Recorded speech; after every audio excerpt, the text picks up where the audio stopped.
Welcome to day 4 of our professional development program. And I hope the last 3 days we had very interesting and exciting lectures, and they have added significantly to our existing knowledge. And I hope everybody is gaining a lot from these lectures. So, continuing with these, we have two lectures today. One is by Dr. Rahul Shukla, who works at Naipar Library, which is located in Lucknow. And second one is by Dr. Nitin Chitranshi in second half, which will be focusing on neurodegenerative diseases. So first of all, I would like to introduce Dr. Rahul Shukla. So he's basically a close friend of mine. We have been together for many years since our school days, and now he's working in Naipur. So Dr. Rahul Shukla is currently working as an assistant professor in the Department of Pharmaceutics, Naipur, Lucknow.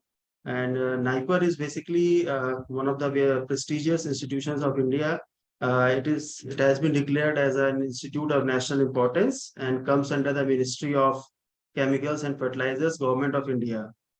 Dr. Rahul was awarded PhD in Pharmaceutical Sciences from CSIR CDRI, that is Central Drugs Research Institute, and GNU. Before that, he obtained M.Pharm from IIT BHU, Varanasi, and B.Pharm from Jamia Hamdard in New Delhi. And for his research experience, he worked as a research scientist at Dr. Reddy's Laboratories and also worked as a D.S. Kothari postdoctoral fellow at UIPS Punjab University. He has more than 10 years of research and academic experience, and he has published a lot. To just mention in numbers, he has around 100 publications in international peer-reviewed journals, including book chapters also. So he has 8 patents and 1 copyright. Besides, he has also published a lot of books. In numbers, he has published 10 books in leading publishers like Elsevier, Springer, Intech Open, etc. And he has also executed research projects. Like recently, he is working on a DST sub project, and he was also awarded a sub SIRE fellowship. That is the International Research Experience Fellowship of SERB for the year 2022-23. In which he worked in the School of Pharmacy and Biomedical Sciences, University of Central Lancashire in United Kingdom. So currently he is working in nanotechnology areas like nanomedicine, particle engineering, nanomaterials, dendrimers for drug delivery, polymeric nanoparticles, nanocrystals, and nanoemulsions. So he has a lot of interest in nanotechnology, and I hope that his lecture would be useful for all of us in general and nanotechnology people in specific. So with this brief introduction, I welcome you, Dr. Rahul Shukla. Please, you can now start. Thank you, Muneel, for such a kind introduction. I see Dr. Saif also. Yeah. Thank you, Amity University, for giving me an opportunity to have a discussion with, I think, all fellow colleagues who are from who joined from different parts of the country. Today's topic of discussion, I will be talking about the drug nanocrystals and approachable delivery system for diversified therapeutic application, basically. So before that, we will be having a brief introduction how we develop, like today the flow chart of my work will be like we will be discussing about the introductions, then the advantage of the nanocrystals, fabrication techniques of nanocrystal, characterizations, techniques of nanocrystals, applications of the nanocrystal in the treatment of various disorders, safety, dose standard for common stabilizers, and application of the nanocrystals in various diseases. We will be talking about the application of the nanocrystal in basically the brain targeting and the stability issue related with the nanocrystal, and we will be talking little bit basics of the pharmaceutics, from which branch I am coming basically. So starting with the developability of a molecule. So what are the key things in the developability of a molecule? We will be starting with this. I think, hope many of you are knowing about it, but at least we will start with the basics, moving ahead with the detailed view of the nanocrystals. So developing a molecule, we should have few property in the lead compound which make any chemical into a drug basically. So what are that properties which we are looking as a pharmaceutics professional, which make any chemical into a drug molecule. So we are seeing here a Venn diagram where you can see the potency, one of the major factor which is required. You can't take the tablet of like 500 grams. You can understand that we can't take a tablet like a food. So we have to have a chemical substance which is a highly potent, so that we can have a dose of 50 mg, 100 mg, or 150 or 250 like this. So potency is one factor. Then absorption, distribution, metabolism, excretion. These are one of the properties we are looking into the chemical compound, into the lead drug compound, which becomes into the drug. And the selectivity, which organ or which target organ our drug will be selective, it is very important. Because of this, we are facing the various side effects in any formulations or any drug, basically API we are talking about. So these are the factors which make a lead molecule into the optimized molecule. 40% of the molecules fail to reach the market because of poor biopharmaceutical properties like solubility, permeability, dissolution rate, hygroscopicity, and solid state form and stability. So you can understand 40% of the molecule fail in their phase 3 clinical trial because of any of these issues like solubility, permeability, dissolution, hygroscopicity, or solid state form stability. So why I have chosen today's topic, nanocrystal, we can have a solution what these 40% molecule fail. We can have a bioavailable drug through using the approach of nanocrystals. So we can, like in our, I think most of you are aware, in our BCS class means biopharmaceutical classification system. Like it is divided into 4 classes. All drugs are divided into basically 4 classes: highly permeable, highly soluble. Then depending on that, we are able to classify different drugs, what we are having for different therapeutic segments. So the drugs which are not soluble, not permeable, this is of high interest to the pharmaceutical professionals. We are looking to those molecules, how we can improve it, and we can improve the formulation ability of that molecule. So moving ahead, how to choose a drug target, or how to choose a drug, disease in which we have to do research in that particular segment. I am talking about the product development in a pharmaceutical company. Moving ahead with the academics, what we are doing basically, like drug targets are basically specific macromolecule or biological system which drug will interact with. Sometimes this can happen through the incidental observation, which we used to call it serendipity. By that, first antibiotic was discovered. Everybody was knowing that story of Alexander Fleming, how he discovered the first antibiotic, penicillin. So, but this is not the case for all. We are evolving each day.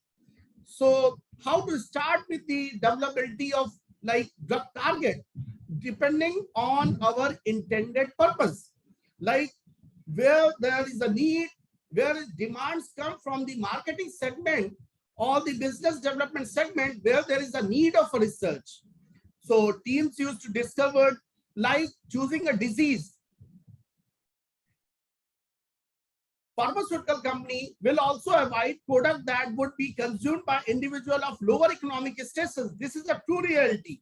They try to develop a molecule which is carried out on disease which afflict first world countries like cancer, cardiovascular diseases, depression, diabetes, flu, migraine, obesity. So these are the areas which are the most sought by the pharmaceutical company. But who will care for the third world country?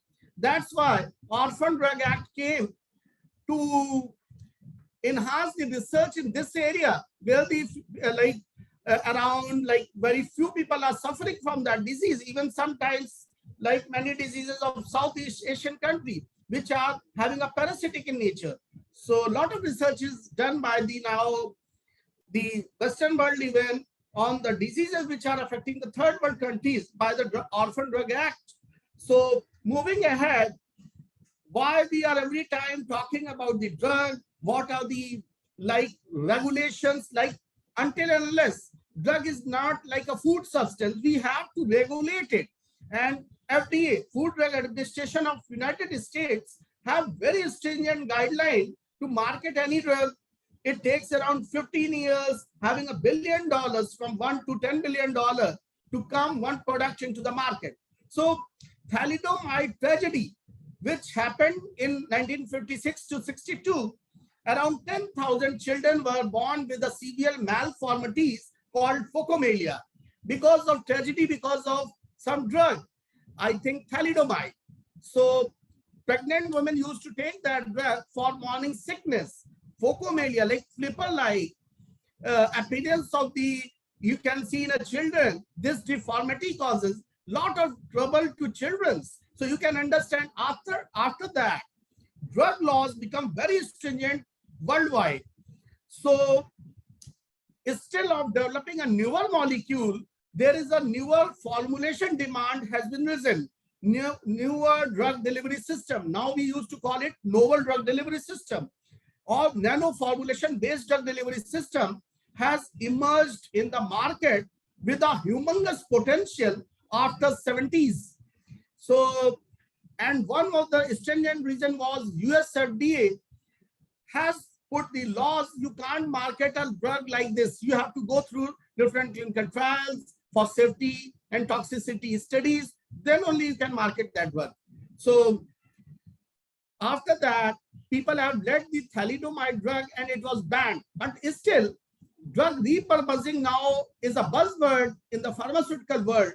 People are still doing a thalidomide as a repurposing drug for different like erythema, nodosum, or leprosy. People are trying to explore that drug.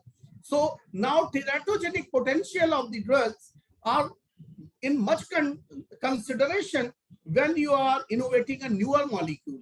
But innovating a newer formulation of older drug is compared to have an easier business. Apart from this, you can file a para 505(b)(2) application to get the US FDA approval for having a newer therapeutic approach of the same old drug.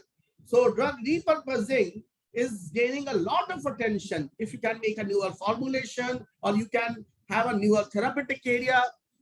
Okay, so moving ahead to my topic, why there is a need of nanocrystals or why there is a need of nanomedicine. There is a history of what background happened in the world of the pharmaceutical or the drug development. Moving ahead, nanocrystal are pure drug crystal with a sufficient amount of stabilizer to make the system sterically and thermodynamically stable, having an average particle size in nanometer from 10 to 1000 nanometer. Drug nanocrystal with their reduced particle size attribute to an increase in active surface area, saturation solubility, dissolution rate, in vivo absorption.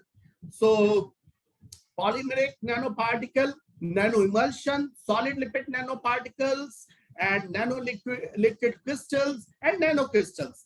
Why there I have chosen the topic nanocrystal? We can have a payload efficiency of around 99% even in the nanocrystal, because if we go for some other delivery system, there may be like 10 to 20% only drug are available. 80% is a polymer. So you can understand if you are taking a 80% polymer, it may be somewhere adding to the value system. If it is not biocompatible polymer, again, it will be creating a problem after certain period of exposure of these polymers. So nanocrystal is a type of a solution. Second thing, like we are knowing that 40% of the drugs fail in their biopharmaceutical classifications. They are having a low permeability, low solubility. So they are like, because of that, they failed in the trial. So we can have a better approach using a novel delivery system or aid of nanomedicine or nanotechnology. So nanocrystals we are using for that sake. So it is gaining a lot of attention these days. And the first drug of nanocrystal came into the market was basically the rapamune. I'll discuss about it. You can understand the powers of surface area. As we go from micro to nano, humongous rise in the surface area. You can understand from 3000 nanometer to 30-fold if you are making 100 nanometers. So surface area, which is coming in contact to cells or target site, it get enhanced multiple times. So this is the basic approach for making a nanocrystal. And the issue related with the toxicity again can be solved by using the novel delivery system or nanocrystal approach. The reason is like dose can be reduced, and if the dose is reduced, we are not able to reach the toxic potential. So there is a huge chances the drug will remain in a therapeutic window, and if it goes beyond the therapeutic window, there around the toxicity level, there is a huge problem. So I think nanotechnology is providing a solution to get rid of this toxicity even, and also our dose is minimized and better patient compliance. Like we are taking a thrice a day tablet, we can make a OD tablet, once a day tablet, even like in a sometime a weekly tablet is used. If you go for Lupron depot for contraceptive, in once it is incorporated that system and it works for a year. So you can understand the power of nanotechnology. So that's why today's topic, we are talking about the nanocrystal, which is one of the novel approach nowadays. And I think this is a buzzword in the nanomedicine area about the nano. So GRS, GRAS. GRAS is basically what stabilizer we are using, because nanocrystal again clump to form a microcrystal. To avoid it, we are coating it with the stabilizers. Okay, so stabilizer, what type of stabilizers we are using is by US FDA generally regarded as safe. GRAS status should be there, which we are using for coating it, for like stabilization coating we are doing for each nanocrystal, so that it should not get clumped again. So we talked about the BCS classes like high permeability, high solubility is a class 1 drug, then higher permeability, low solubility is the class 2 drugs. Class 3 are the lower permeability, higher solubility is the like class 3 drug, and class 4 is the lower permeability, lower solubility. So pharmaceutical professionals like to work on the class 4, that is of their high interest area. So, and where we can use the nano delivery system, we can, because when we talk about the basic pharmaceutics, route of administration is utmost important for any of the pharmaceutics professional. Reason is like you are giving anything through intravenous route is totally different when we are delivering through the transdermal route. But our preferred choice is the oral delivery system. But during COVID time, we have to work in a pulmonary delivery system. Lot of attraction people have because we are suffering from some pulmonary diseases. So again, we are exploring all areas in the novel delivery system, in the drug administration, how we can deliver the nanoparticles and what will be the fate of that nanoparticles when we are delivering through that route. So each drug is a different case. Each route is again a different case of the same drug. So you can understand how like tedious science is it, because you can't have a same principle for each molecule behave differently and with different delivery systems. So we have to look all these parameters when we are formulating any drug into the nanoparticles. So Dr. Rahul, yeah. Sorry to interrupt you. When we talk about permeability, are we talking about intestinal permeability or through blood-brain barrier? Yeah. Permeability can be anything. Like if you are delivering through ocular route, that time permeability, because where the we have, when we talk about the bioavailability, means systemic availability, means in blood. So it can go through like any route into the blood. Through ocular also it can go through even rectal route. to the blood. So blood is the main systemic circulation we want. We are talking about that. Yeah, permeability means inside the blood. So when we are delivering in intravenous, permeability is 100%. Like blood is having, because directly you are injecting in the veins. So I mean that. Okay, thank you. Okay, thank you. So yeah, advantage of the nanocrystal. So enhanced rate, controllable particle size, safe composition, drug loading as high as 100%, but nothing is 100%. So it is around 99, but it may reach. Otherwise, I said limitation with the other delivery system, like 80% is the polymeric delivery system if we are talking about. So it is having this advantage. Still, it is having a lot of disadvantage too. Limited interaction with the plasma proteins, uniformable and stable physical nature, enhanced saturation solubility. The biggest advantage with the nanocrystals are you can formulate into the tablet, and 90% of the formulations is still available is oral solids in the form of capsules, in the form of tablets. Still, we have gone ahead of the times. We are talking about the nano. So nanocrystal is having this advantage. We can formulate into the tablet. So yeah, now what are the techniques of fabrication of the nanocrystal? So basically, in broader perspective, there are three techniques: top-down approach, bottom-up approach, and combination approach. As the name suggests, top-down approach means moving from higher to lower by using high energy, by using a milling techniques, by using a high pressure homogenization technique, we are able to make microcrystals into the nanocrystals. So it is widely used throughout the world. People are working on it. And one of the very renowned scientists, Muller, who has patented a lot in the case of high pressure homogenization technique. So many of the products even available in the market, and we are consuming it. So this all development happened after 2002, when the first product, Rapamune, came into the market.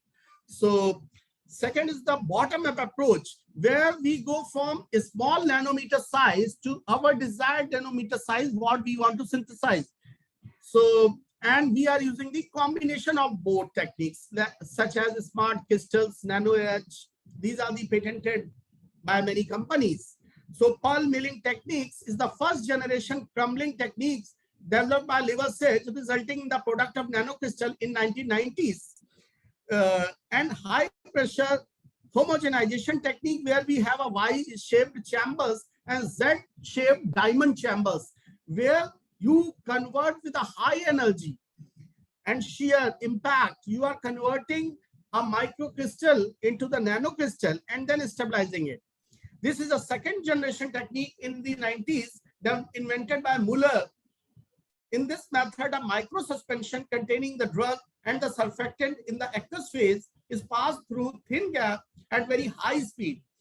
The cavitation force and collision of the crystal lead to the fragmentation of bigger crystal to the crystal of nanometer size range. The first homogenized nanocrystal was developed in early years of 2000, which is known by the name nanopure technology. So mechanism of size reduction is basically impact, shear, and cavitation. As the diameter of a chamber decreases from 3 mm to 24 micron, the static pressure decreases, the dynamic pressure increases. In gap, the static pressure decreases significantly, leading to creation of bubbles, which collapse on themselves when normal pressure is reached again. So these techniques are used to make the nanocrystal in the top-down approach.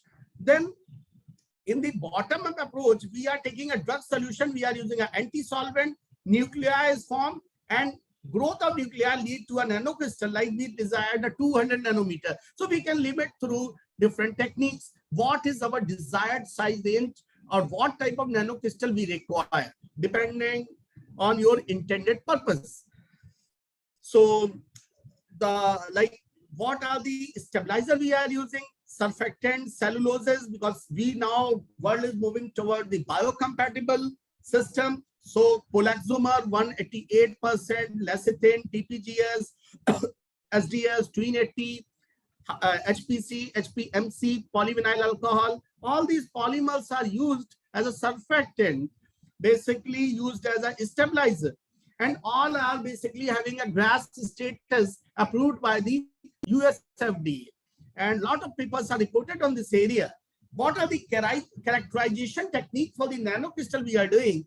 We are having a particle size and morphological characterization, chemical characterization, crystallinity characterization. So we are going through DLS, like dynamic light scattering, form like Malvern zeta sizer we are using for getting a size in our own lab, even scanning electron microscope to understand the surface morphology of the nanocrystal, or if we are having a ligand or we are coating it with some surface modification agent so that it can be targeted to a particular organ. So we are doing that with the nanocrystal. So we are able to know through the scanning electron microscope. We are using atomic force microscopy, transmission electron microscopy, Fourier transform infrared FTIR for chemical characterization. We are having a crystalline nature. We are able to know through powder XRD and differential scanning calorimeter. And post-wall ripening is very important phenomena in the case of nanocrystal. This phenomena in which a smaller particle in solution dissolve and deposit on larger particle to reach thermodynamic stability. Difference in saturation solubility due to different particle size lead to the existence of a concentration gradient. A stabilizer adsorb on the surface of particle, reducing the free energy of the system as well as interfacial tension. The stabilizer makes the nanocrystal electrostatically and sterically stable. So the real concentration, how much stabilizer you need to understand. Before we were using QBD, quality by testing. Now we have taking the aids of, we are taking the aids of QBD, quality by design, using design of experiment software. How much surfactant should be used? In what ratio it will be used, if we are using a combination, which will be better output for our formulation. We are optimizing all these parameters through taking the approach of all the QBD, quality by design. So this is very optimum required. How much concentration is required? If more concentration is there, again it may cause osteoid ripening. If lower concentration is there, so again, particle size will be more. So this is like a crucial step when we are making this. And solid state transformation of the nanocrystal help in the minimizing osteoid ripening effect. This method proved successful in achieving the continuous production of nanocrystal on industrial scale level. Spray drying is not suitable for thermolabile drugs, like some drugs get, I may say, degrade on higher temperature. So we can't use spray drying.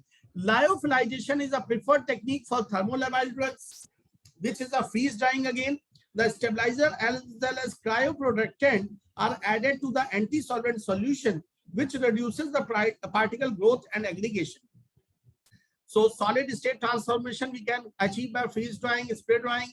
Nanocrystal in solid form can be direct compressed into the tablet form or can be made into the granules, and granules can be used in a capsule or can be used in any other formulation, even injectable also. So list of FDA approved nanocrystal based particles, basically Novartis, Eli Lilly, Shenzhen Pharma, they have made the API like glycofulvin, which is an antifungal drug. Route of administration is oral basically and formulated into the tablet in 1982.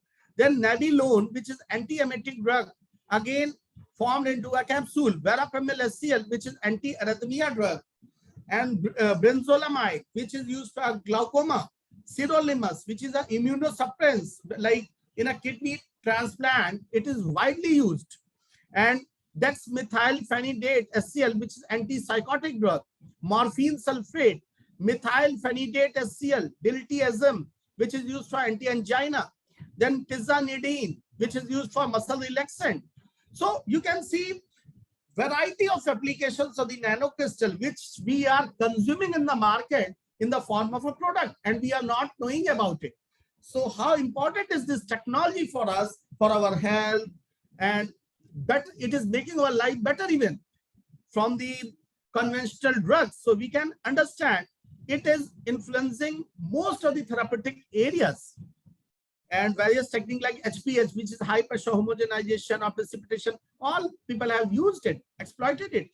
So application of the nanocrystal basically is on the treatment of a cancer, like many articles of, reported by Muhammad et al.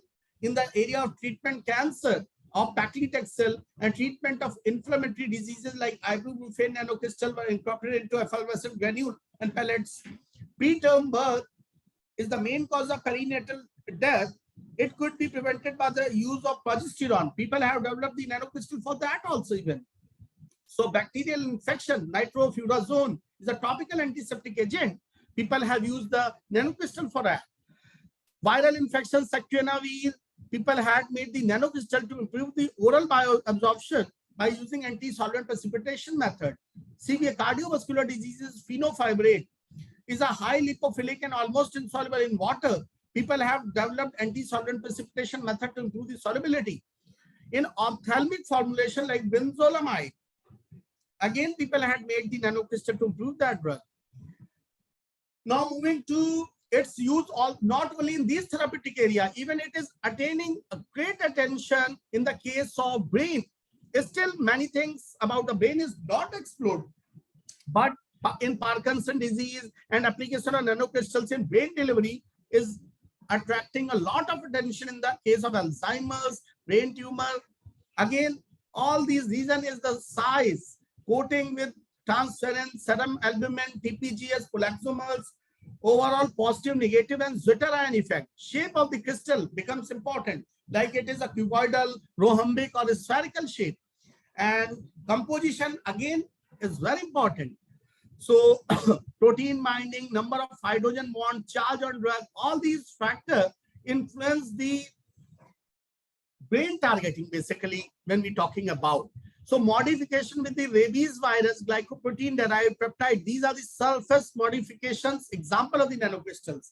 So modification with polysorbate at T, modification with transferrin, modification with glutathione, all these articles are reported. People are working a lot in this area and this segment, and it's getting a lot of attention in the brain targeting, how we can target a crystal.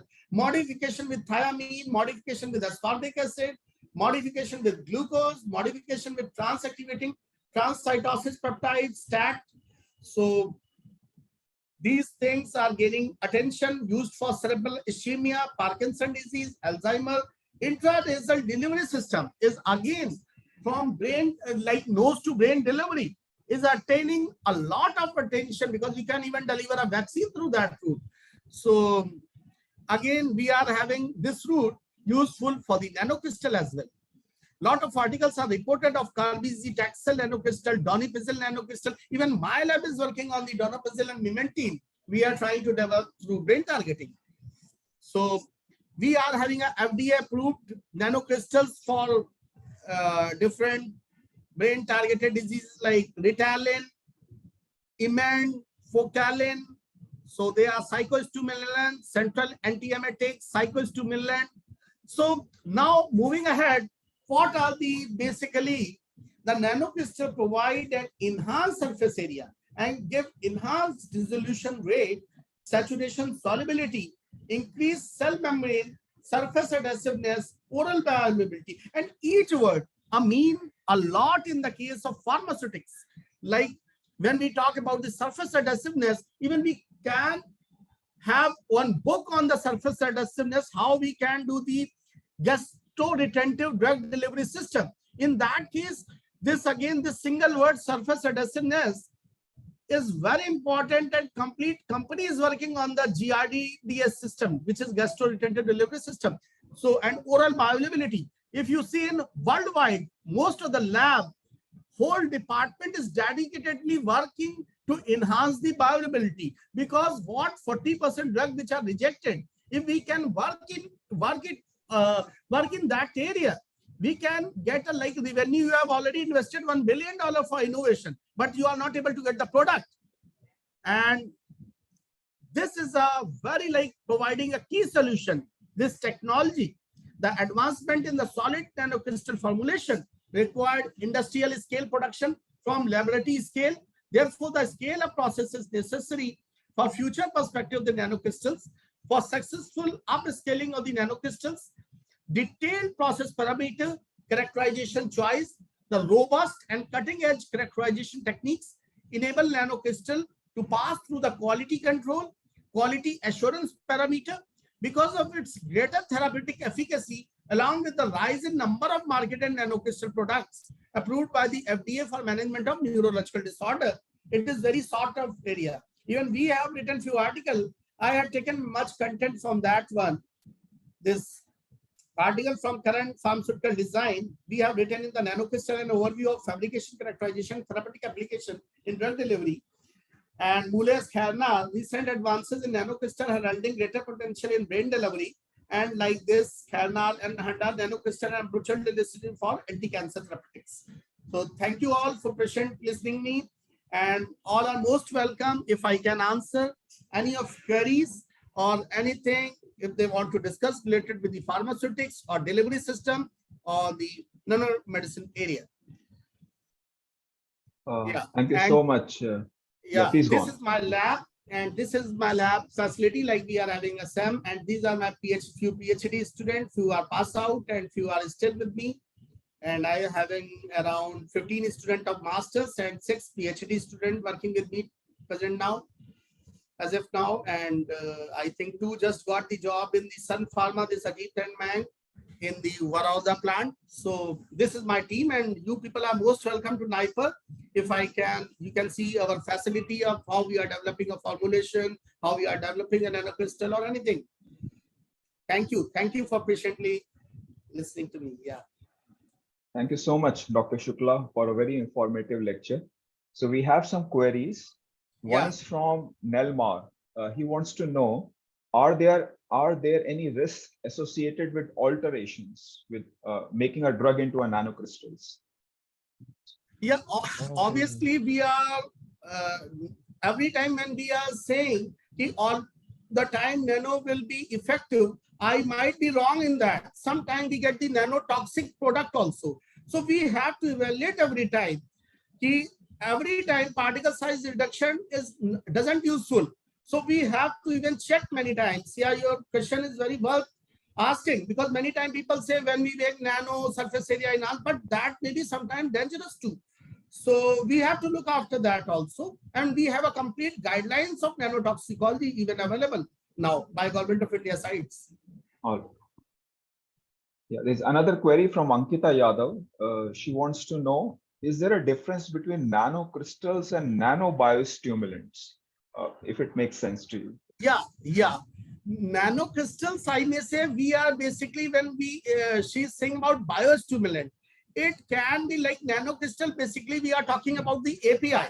API means active pharmaceutical ingredients. So, but nanobiostimulants can be anything. It cannot be having a therapeutic effect. It may be for diagnostic purpose even. So this may be a basic difference. And apart from this, in nanocrystal, we can quantify easily. If this much quantity will cure this disease. So in the case of nanobiostimulant, anything which can stimulate, but it is not of therapeutic interest to us. So this is a basic difference as per my view. Yeah. Any more queries from the panelists? Panelist wants. Yes, Dr. Anurag, I do have 1-2 queries to Dr. Shukla. May I? Yeah, sure. Most welcome. First of all, very nice presentation, and I appreciate your effort in presenting in such a very lucid way for all our students and participants over here. So I have one question. Keeping in mind that always while we use nanomaterials as a drug, we have to bear in mind that nanocrystals are stabilized and they are not actually getting into or growing into microcrystals within. So what is your take on it? What kind of material we can use with the APIs as nanocrystals to prevent such kind of growth of crystals into higher range? Yeah, wonderful question of yours. Yeah, the stabilizer, our first choice is we can use the biodegradable material, because the non-biodegradable material sometimes itself causes a big problem. So like hydroxypropyl methyl cellulose, which is semi-synthetic in nature, and cellulose, as we know, it is a part of natural compound. So we can use the natural product and we can optimize that to get a better stabilizer compared to the synthetic one. So this is a wonderful thing. Questions of fuels, we can use the biocompatible material. We can even use chitosan. Chitosan is like gaining a lot of attention. This is a waste material from the fishery industry, and it is one of the most useful compound in the drug industry. And we are even having this from, we are procuring it from Sigma Eldridge company, and we are paying a lot for this chitosan because it is very valuable for us for coating the nanocrystals. Sometimes we are even sometimes using a bile salts to coat it for liver targeting or this. So yeah, many things we are exploring, and even worldwide it is explored, and we are working on that area too. Sir, I do have another small query over here, that the kind of material you talked about, like cellulose and chitosan, all these materials are quite large in size, although we can make them smaller with the help of different technologies, but they generally do not go beyond like less than 100 nanometer. So don't you think that API with a very large kind of coating material along with it may sometime get lost into the system? Is there any chance? Yeah, that's why we are using the different techniques. Like we talked about the high pressure homogenization technique. Okay. Like when you are passing this material through a high, and that's why we talked about the mechanism, impact, shear, and cavitation force, which are responsible when you are making a solution of the chitosan. It is formed like a solution, and you are just delivering with a drug which is insoluble, and it is bringing like a coated material when the final outcome will be in the form of nanosuspension. Then what we are doing, we are lyophilizing it. We are doing a freeze drying. We are converting them into the powder form. When we get the final outcome, it will be like some coated material, and that be of nano size, because we are using that high pressure homogenization technique, which is responsible for making it into the nanocrystals. So it's of the macro size. I agree. It converts into the micro size, then into the nano size by use of these forces in the high pressure homogenization. So we are able to attain whatever our goal is. So that time, our like particle size of nanocrystal of APIs, we have got 100 nanometer. So after coating also, we are able to get around 200 nanometer size. So 100 nanometer coating is there. Even we have done it. If you want, I can send some reference paper regarding that. Even I have gone for SIRE fellowship in UK. I was working in BBB model, blood-brain barrier model. There we have synthesized the nanocrystal of the vincristine, which is a herbal drug. So for cancer, it is widely used. We have coated it by some biosynthetic, instead of, I may say, pure biocompound, it was not there. It is a biosynthetic in nature. So we are able to achieve that. So okay, sir. So I got my answer. Yeah. But it is not a single day business. Even we takes a year to optimize it. You can understand this. Yeah. Sounds great, sir. Sir, I do have another last question in this regard, that what kind of solvent you actually advise for higher bioavailability of such nanocrystal based drugs? Yeah. So sometimes solvent, like I think aqua is the biggest solvent we want, like whenever we are doing injectable formulation. But sometimes we have to even take sometimes like mixture of ethanol and water. So all drugs are not so depending on our intended purpose. Like if we are giving an intravenous dose, we can't take a ethanol. But when we are delivering through oral route, little bit ethanol is permissible in elixirs even elixirs, and we are having many formulations where ethanol is permitted in a particular concentration. But when we talk about the intravenous, that's why my first query was the route of administration is very important in our case. Like when we are giving through a transdermal route, we are taking lot of ethanol even for permeation enhancers. So, but when we are delivering through intravenous, we have to be a particular in solvent. Like we are taking a water, that is a sterilized one. And we are making in the suspension form, and we can directly inject. Even you can see now for pediatric, solid injectables comes and you have to reconstitute just before applying it. So many times it is in the form of nanocrystals or whatever, and we are just suspending it. We are not solubilizing it. We are suspending to the intravenous system. So depending on our intended purpose, basically our solvent selection happens. So obviously we avoid the toxic solvents. Yes, sir. Yes, Dr. Shukla, I understand this thing, but always not all kind of nanocrystals are soluble in aqueous media.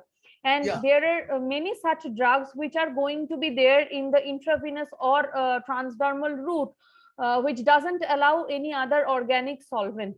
So in those cases, is there any kind of strategy which you as a nanocrystal engineers take to provide more bioavailability without hampering the stabilization capacity or the stabilizing property of the nanocrystal itself?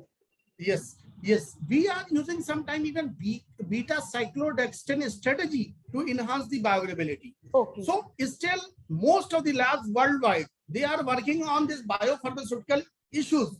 People are making a nano emulsions, nano suspensions, because if you convert anything, it's suspended in the water. You are unable, like if you have seen the child suspension, it is not soluble. It is a suspension. Yes. So similarly, it is suspended in a suspending agent using a nano. You are unable to know whether which is a API and which is a polymer. So we go for suspension in that case where the solubility issues are there. But we convert it to the nano form so that cell can take it easily when like delivered inside the body. Yeah. Okay, sir. Okay, Dr. Shukla, it is so informative in my side as well. And thank you for the wonderful talk. Thank you, sir. Thank you, Dr. Das. Yeah, Dr. Rahul, there's a query from a student, Naman Jhakmola. He wants to know, do nanocrystals have a diagnostic role in cancer, in study of cancer? Yeah, but no marketable formulation is as if now is available, but most of the people are exploring it. Like many biomarkers, or they try to replicate. Still theranostic, we may say, not only diagnostic. Theranostic means it is having a therapeutic value as well as diagnostic, but people are exploring it. As if now no marketable formulation is available. Research is still going on in that area. Thank you. So any more queries? On the same line, I also wanted to know that in the field of cancer therapy, so are there any breakthroughs in terms of the use of nanocrystals? Because what I presented is basically more is the product oriented knowledge, which people are not exploring it. Like most of the people are using the nanocrystal in their day-to-day life in the form of formulation, but they are not knowing this is a nanocrystal basically. So I have told you so many examples where these therapeutic area it is used, and many research is still in the pipeline, but I may not comment about it when it will come, or in anti-cancer therapeutics, like paclitaxel nanocrystal is available as of now, and many more. Still many in the pipeline. Maybe after my lecture or day after day in newspaper you'll find some, because I have seen many like research work is going on worldwide and many companies are working on it basically. Okay, so one more general query, like I saw in your slide that nanocrystals, they have been in use, or they have been being researched since long time. Since I think 1982, glycofulvin was one of the API that was used. So over so many years, what are the major changes which have happened? Like people are first time exploring the things, like we are going toward the go green. Like before that, we are having a synthetic polymers we were using. Now we are moving towards biodegradable and begun from taking from nature instead of using synthetic, because in synthetic the biggest problem is there is still many organic solvents come in traces, and which is responsible for many side effects. So we are now going towards the nature. Like I given the example of HPMC we are using nowadays, hydroxypropyl methyl cellulose, which is semi-synthetic in nature. It is cellulose derivative. So like biggest solution is nature is our best teacher. So if we will like work in the natural compound, like people are using sometimes gelatin coating, people are using chitosan coating. So people are exploring, and till now, as if now we say it is no marketable formulation is available, but many are in the pipeline. Hopefully soon we will get the many products derived from the nature, though it will be in synthetic in nature.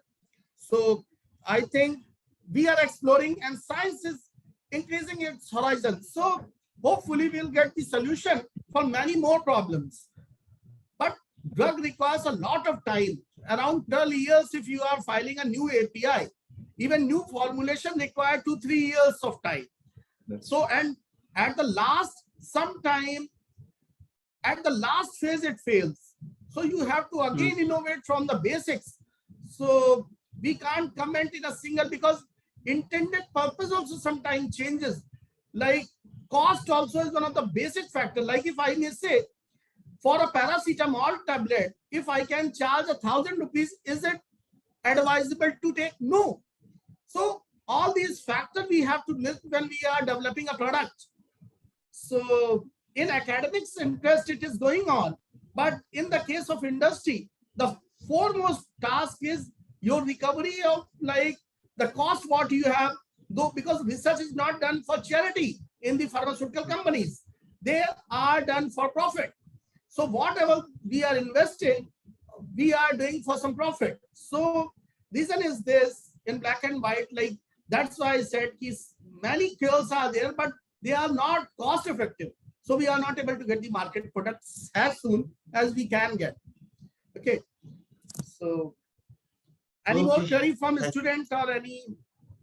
If they want, I can share my mail ID. They can mail me also. Yeah. There is one question from Nelmar Sesan, and he says that what are the risk of alterations of these nanocrystals and how it can be improved? Yeah, this already I said there is a complete branch of nanotoxicology. When we are developing that product, each product is a separate case. We can't give a generalized answer in the case of a drug. Okay, because if I talk about the paracetamol and thalidomide, both are drugs, but both are different chemical with different chemical groups. So what excipient you are using in case of thalidomide will not be similar to paracetamol. So what is again the intended purpose? Like thalidomide tragedy was very common, but now thalidomide is used in the case of leprosy. People are exploring it. No marketed product came still now, but it is very useful case of leprosy. So still that failed. But failure in drug industry can also be a boon to some other disease. So we can't comment in a single line. That will be injustice to drugs.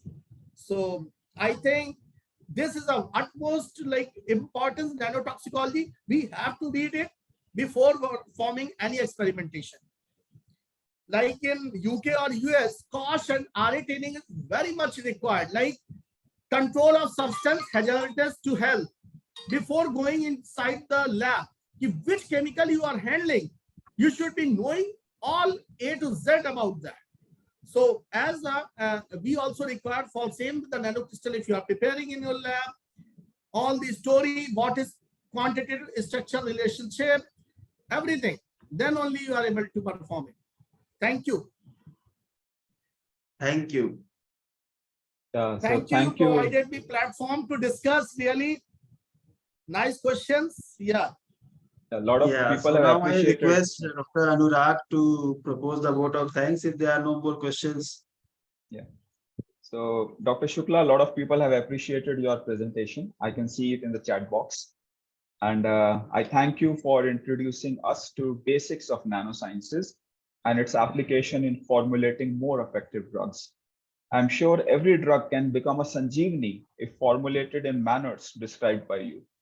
Thank you so much for being part of us. Over to Dr. Muneen. Thank you, Dr. Sharma. Yeah. Thank you, Rahul, for giving your time and also for accepting our invitation. We are grateful to you, and I hope that all the participants have gained new insights into this field, which is developing day by day, and it is promising a lot of therapeutic applications. So thank you once again. For the other participants, do join back at 2:30 p.m.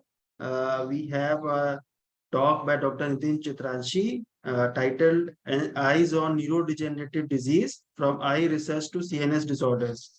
So he will be joining at 2:30 from Sydney, Australia, Macquarie University. So please come back. Thank you. Thank you. Thank you. Thank you, Dr. Shukla. Thank you, Rahul. So, Dr. Nitin, are you ready? Should we start? Okay, great. So, good afternoon, all of you. Welcome back to session 2 of day 4 of our professional development program. So, today we have another speaker. So, I will give a brief introduction of him so that you know more about him. So, he is Dr. Nitin Chitranshi.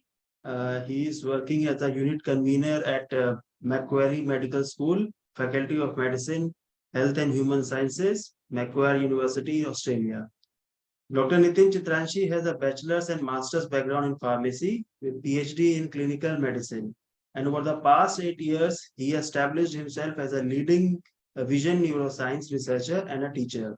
He has worked and gained experience in several research areas, including pharmacology, pharmacognosy, and pharmacoinformatics. Dr. Chitranshi has also been a research intern at Swiss Institute of Bioinformatics, University of Geneva, Switzerland. He has more than 70 research publications and has presented in more than 100 national and international conferences. Dr. Chitranshi was a visiting scientist at Cambridge University, UK, University of Miami, USA, Medical University of Wien, Austria, University of Strasbourg in France, University of Würzburg, Germany, and University de Murcia in Spain. His current research focuses on understanding the molecular mechanisms which are associated with irreversible vision loss in primary open-angle glaucoma and other neurodegenerative disorders like Alzheimer's disease and multiple sclerosis. He has subsequently extended his research work in a series of peer-reviewed publications in elucidating the evidence base for paradigm shifts in ophthalmic diagnosis and the model of care for people with impaired vision in different neurodegenerative disorders of the central nervous system. He has expertise in proteomics, metabolomics, and bioinformatics that helps understand the mechanisms of several diseases, including multiple sclerosis at molecular levels. You would be happy to know that he is the first person at Macquarie University in Australia to develop a viral vector gene therapy for neurodegenerative disorders. And his gene therapy approach has been well recognized in Australia and also worldwide. He has been a reviewer and editor of more than 10 journals. He has published in peer-reviewed journals like Molecular Therapy, Brain, Theranostics, Molecular Neurobiology, etc. He has received several national and international awards. His recent research on serine protease inhibitors has attracted multiple grants, more than $10 million, and he has a patent in his name also. Several students have completed their PhD thesis under his guidance, and several are continuing their research work in the area of gene therapy. So with this brief introduction, I welcome Dr. Nitin Chitranshi to deliver his talk, and we look forward to your talk. Over to you, Dr. Nitin. Thank you very much, Dr. Munendra, and thank you very much, Amity University and Dr. Rajendra Prasad So inviting me to deliver a talk on my area of interest. And thank you very much, Dr. Murin, for giving me, like introducing me to your colleagues and to the students and to the audience today. So let me share my screen first. Is that my screen is Yes, visible it's to everyone? visible. Yes, yes. Okay, let me just bring it to Can the make it a presentation. slideshow. Hmm. Yeah. So, okay, I think. Mhm.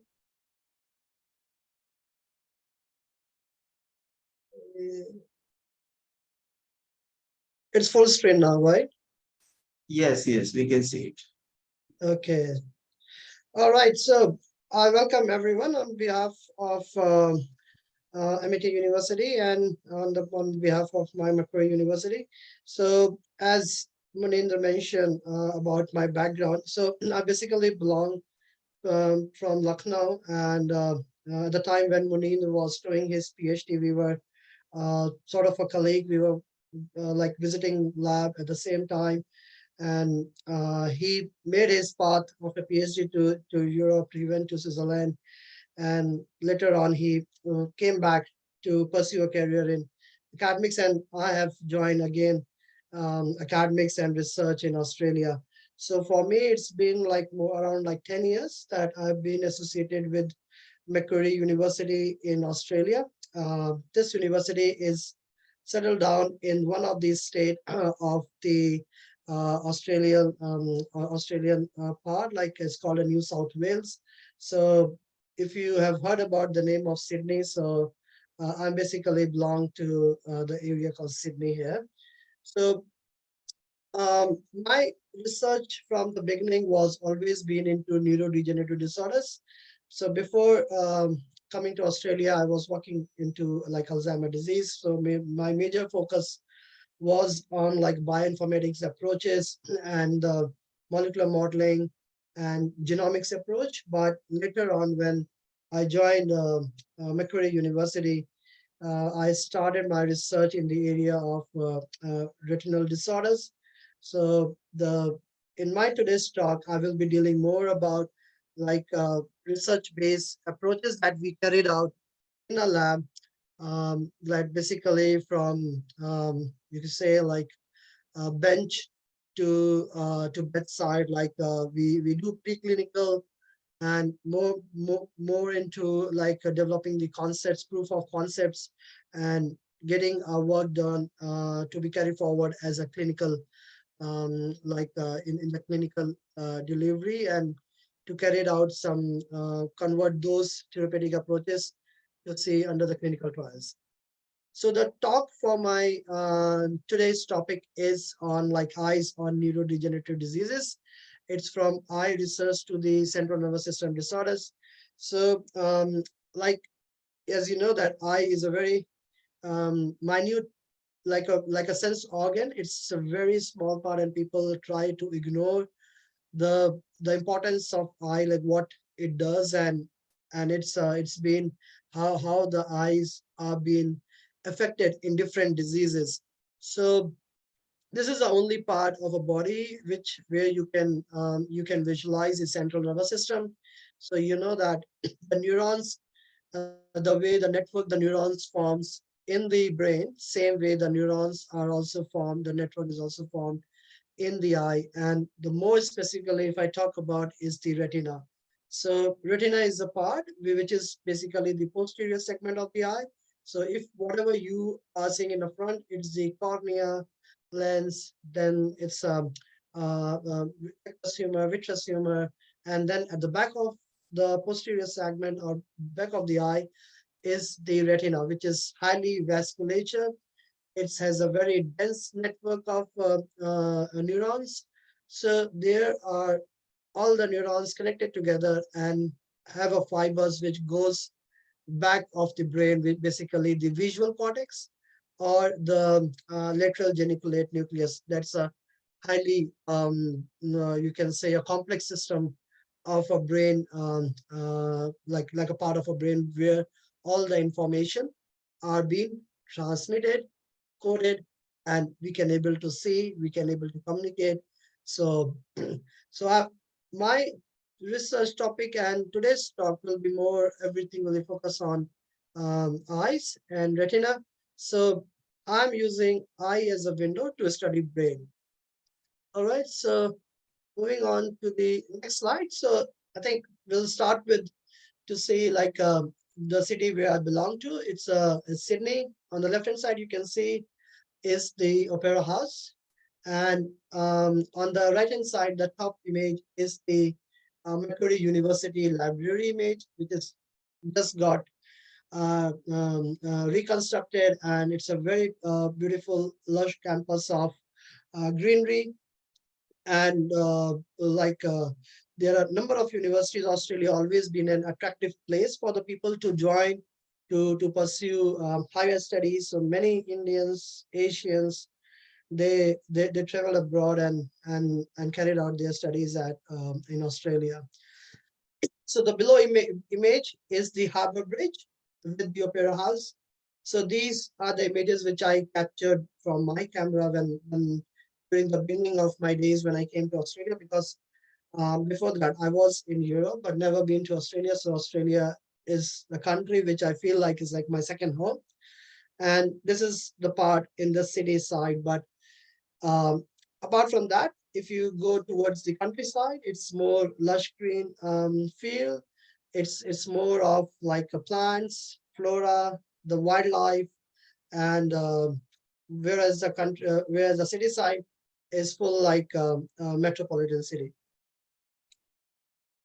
All right, so in my today's talk, I will be taking the name retina.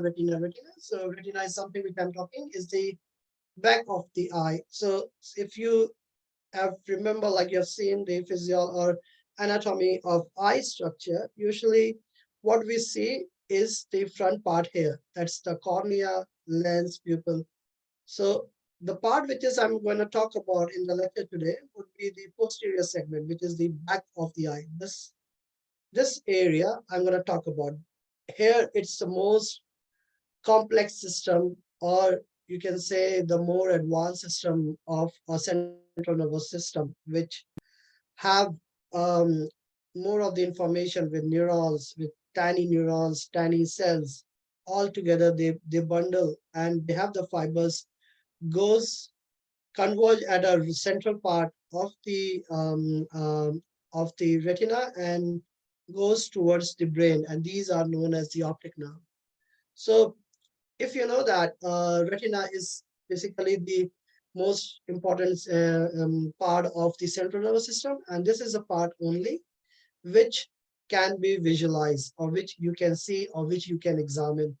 So the molecular changes or the cellular changes, what is happening in the brain, can be reflected in the eye. So now the techniques, or you can say the photonics or the imaging techniques, have gained a lot of interest in taking a capturing the high images of the retina that can visualize each cells, and you can see what type of degeneration or regeneration is happening at the back of the eye.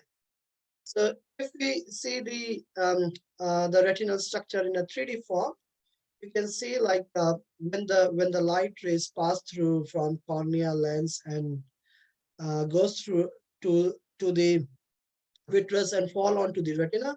So the first layer, which from in terms of a light, the first layer is the nerve fiber layer, which you can see on the top, like on the bottom image. This is the nerve fiber layer, where all the axons, all the dendrites, all of the longer part of a neuronal cell converged and goes to the back of the brain.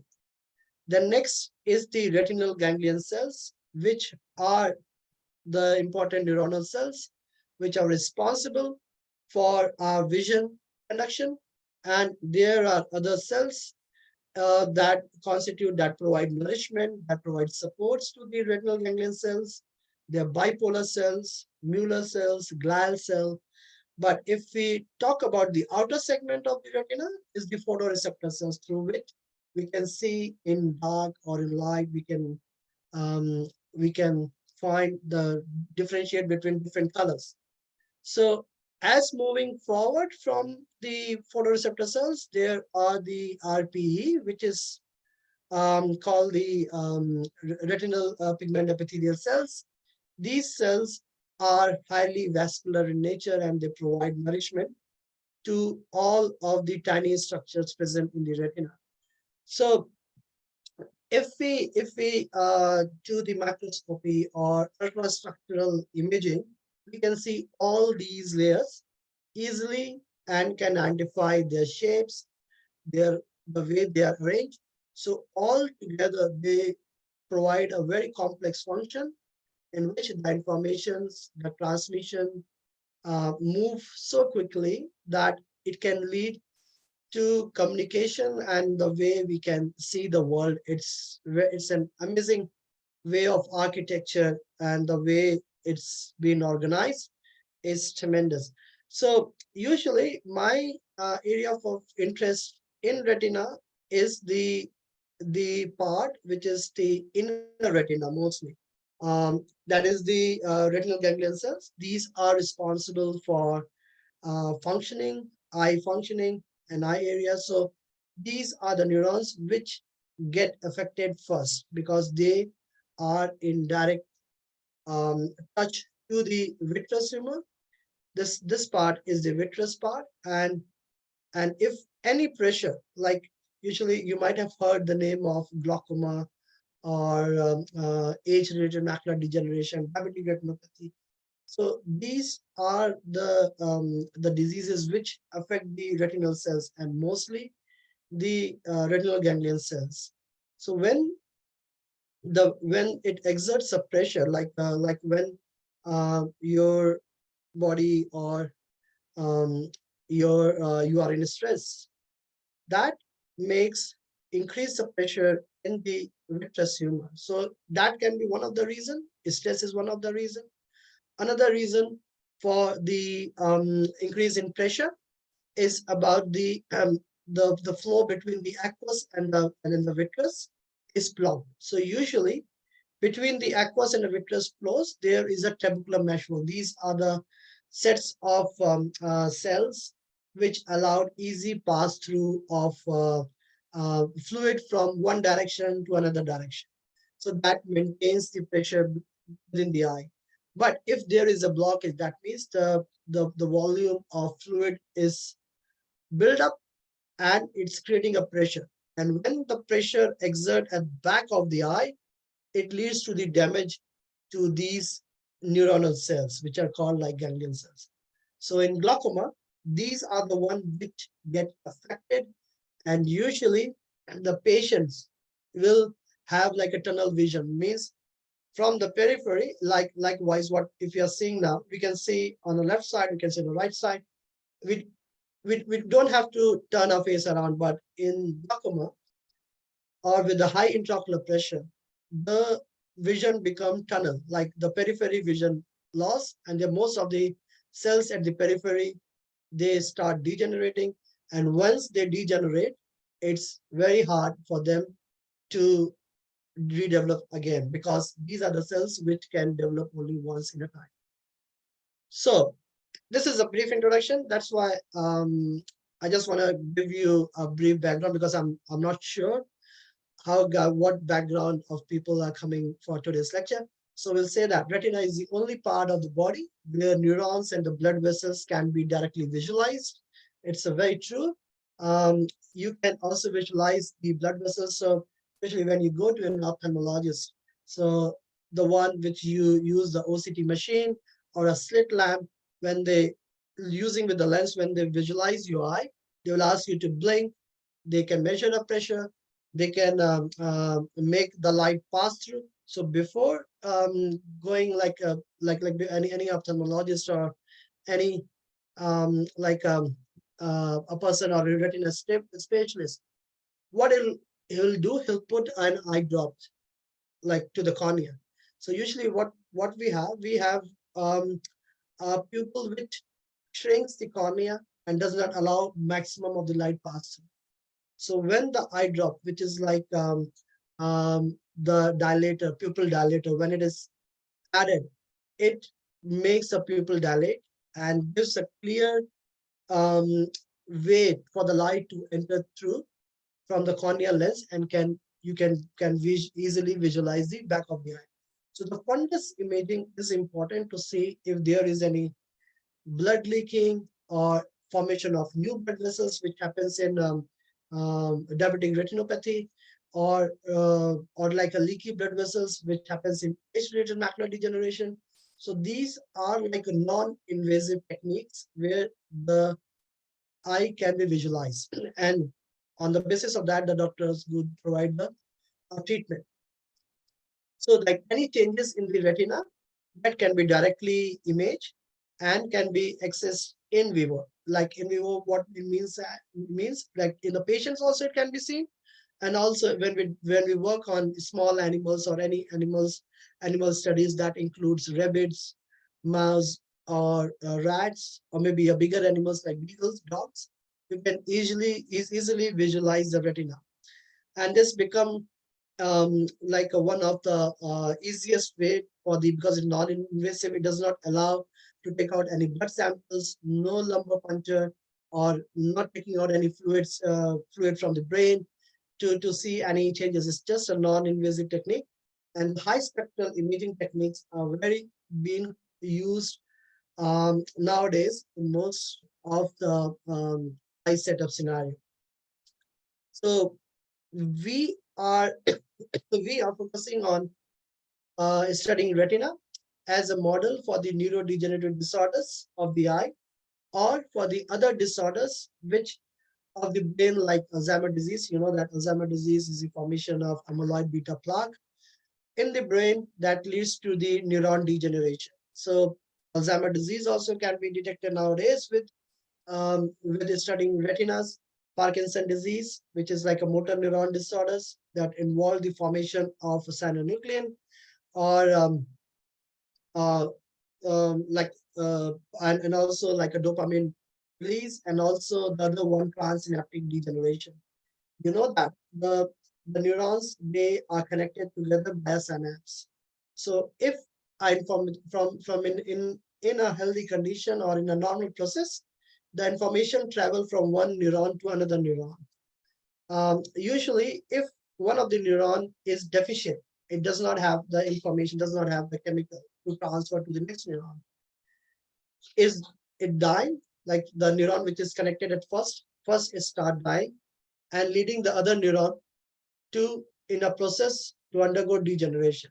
So these type of information which are being degenerated from synapses are known as transsynaptic degeneration. We are also interested in studying transsynaptic neurodegeneration in the disease like multiple sclerosis. This disease is now being termed as an autoimmune disorder. Maybe increase of antibodies itself can lead to degeneration or demyelination of the axons, and demyelination leads to the axons degeneration. So here is the different types of retinal neurodegenerative disorders,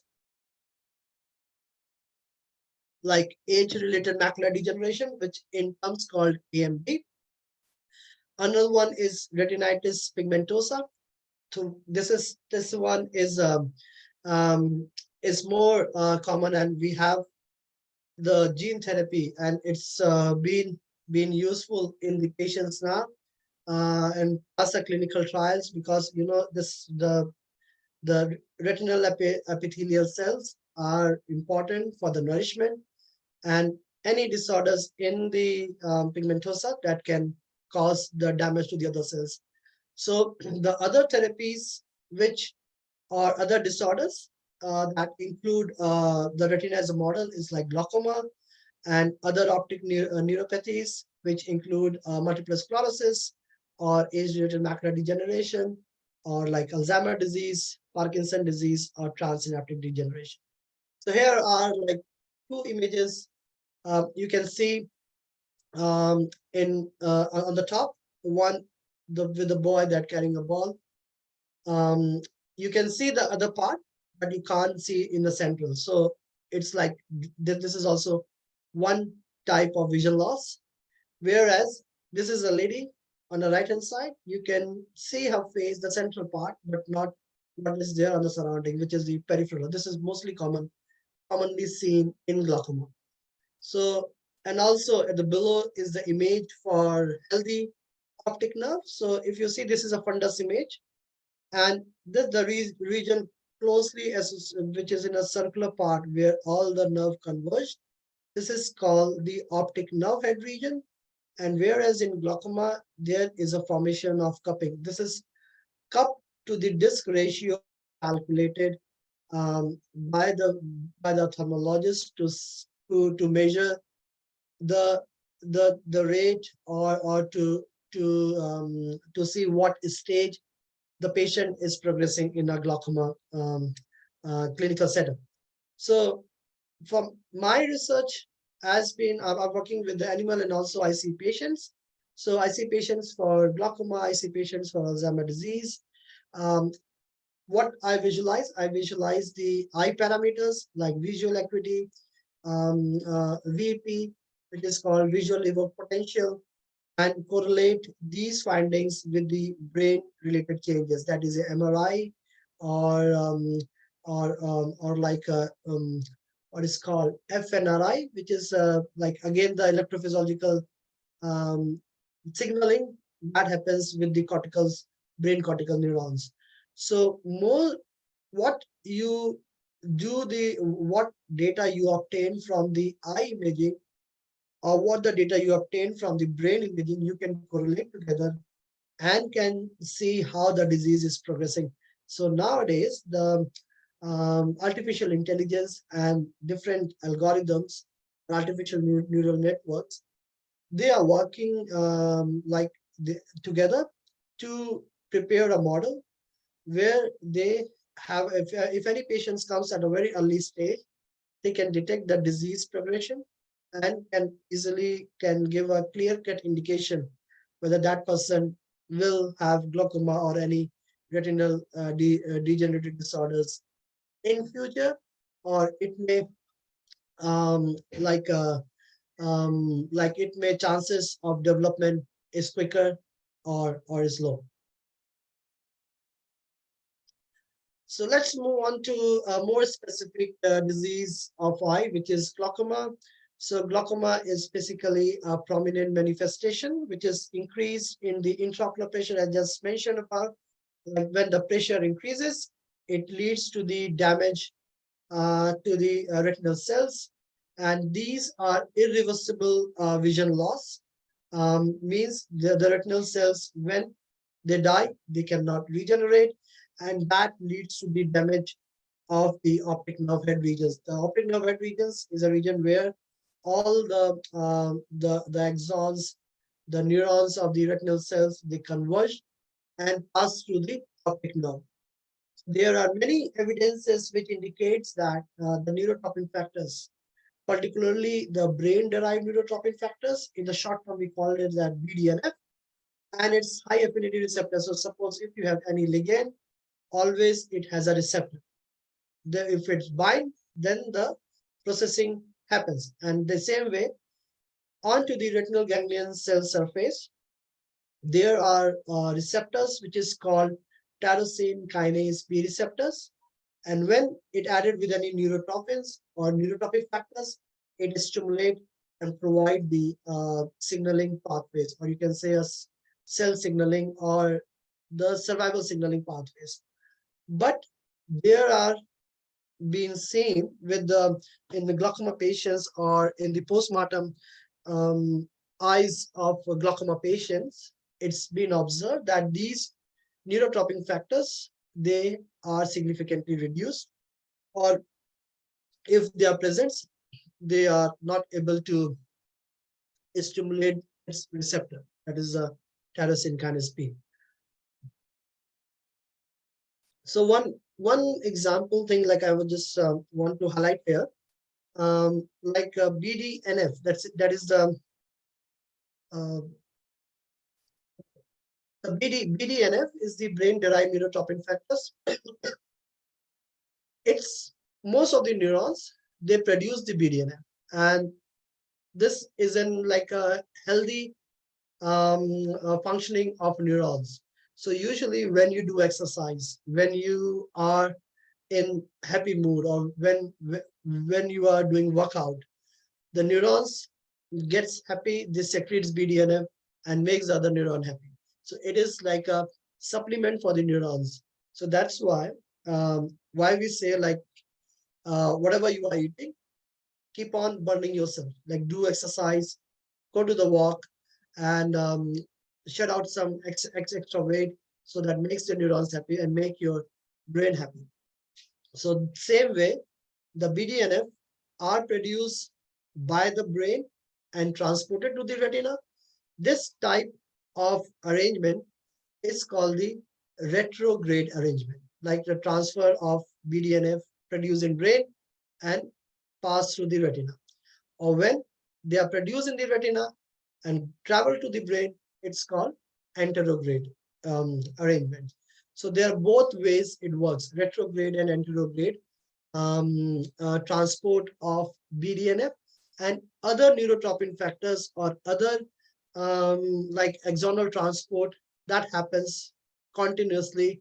And if there is some deprivation of any axonal transport, that leads to the degeneration. So keeping those things in mind, do exercise, burn your calories, so that to make your brain and your neurons happy. Moving on to the next slide. So, yeah, this is a study that we have recently, not recently, been like 3-4 years now, that we published in Brain. So we say that there in this we identify that anterograde changes along the posterior visual pathways in the mice following optic nerve axotomy. So what it means, like we had generated a model of optic nerve injury. What we did, we dissected the animal and open up the optic nerve region, use the forceps and clip it. So that leads to the optic nerve flash model. So whenever there is optic nerve flash, means you are clipping up the axons, you are making the axons to die.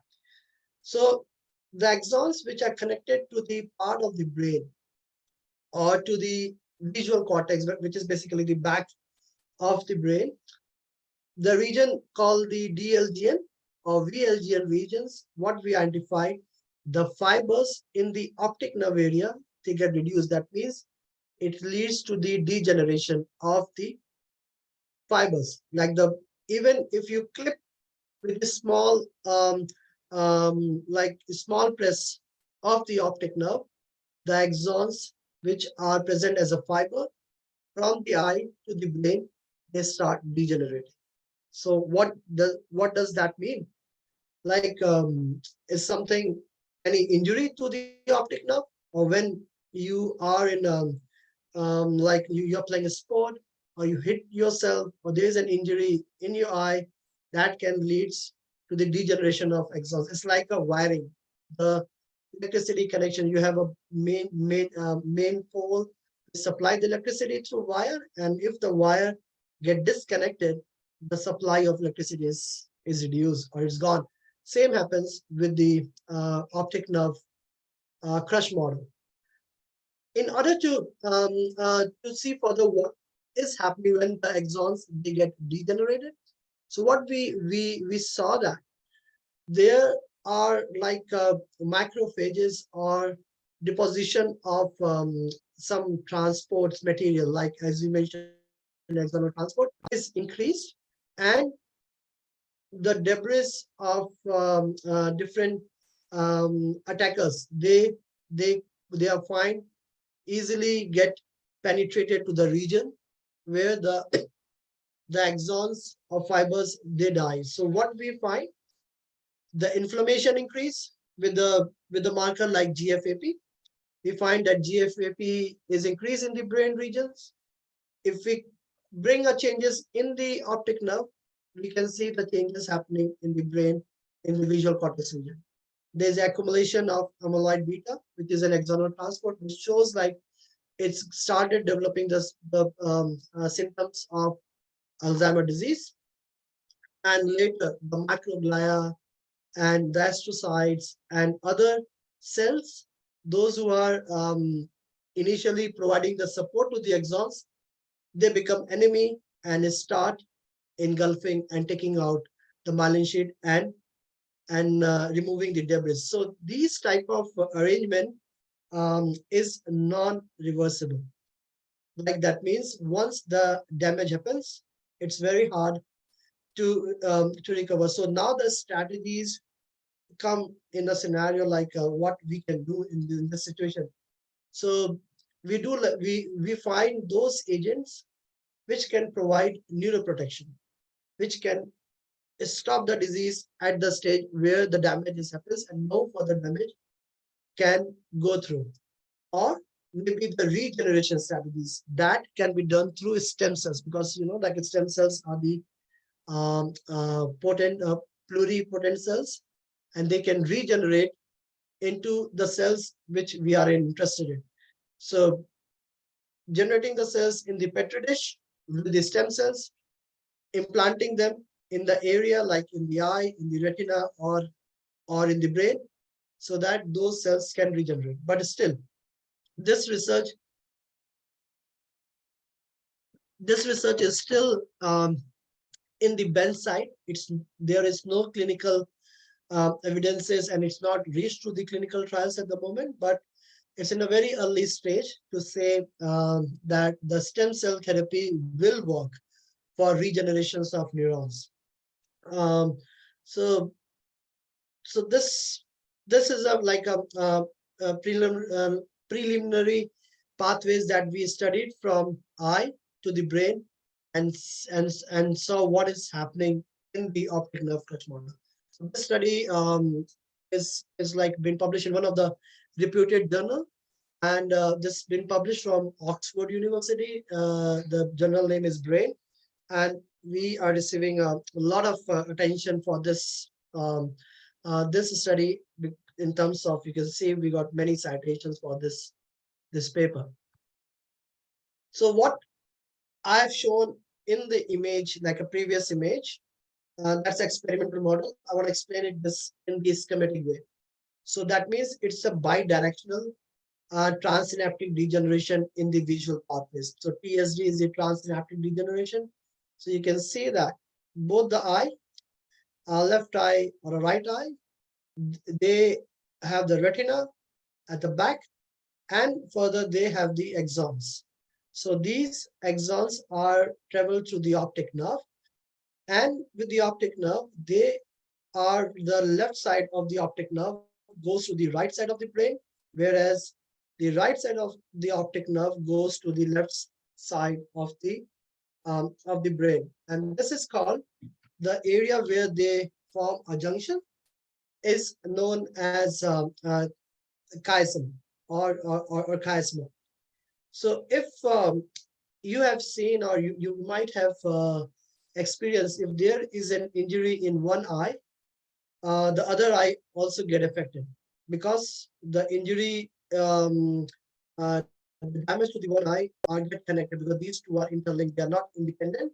So anything happens on a one eye and leads to the change in the other eye. Is the point, right? So any injury on the one side can lead to the injury to the other side as well.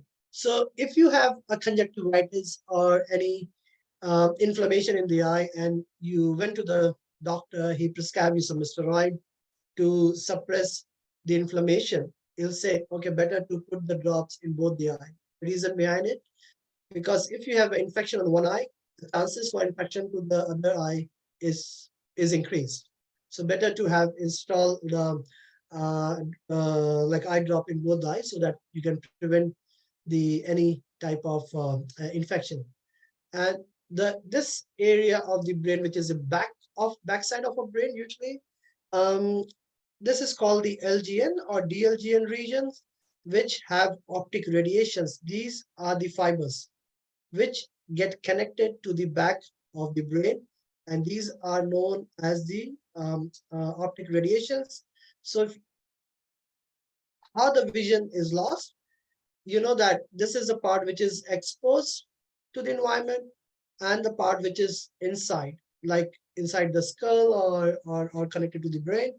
So if any injury to the optic nerve, what we have seen in the previous slide, that can lead to the degeneration, or any injury to the brain on the visual pathway regions, or to the primary cortex or visual cortex, or to the optic radiation, can also lead to the vision loss problem.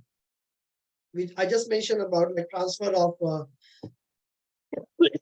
transfer of material from brain to the eye is the retrograde, and if the direction of degeneration is from brain to the eye, is called as retrograde transsynaptic degeneration.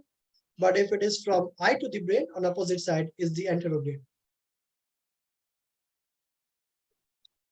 So this is a second image that's on the right hand side, which talk about like the synapses and the postsynaptic regions, which have different receptors. So usually the synapses are those in which you have the neuronal head or dendrites that's formed, the connections with the other dendrites or other axons of different neurons. So the regions between these two is called the synapse, and maximum transfer of neurotransmitters or exchange of chemicals happens in between these two regions. Someone has to take an information and pass it to the next neuron. And as you can see, there are two different cells that are attached, or they are supporting cells, which are like astrocytes of microglia. So in the disease conditions, these supporting cells, they become our enemy.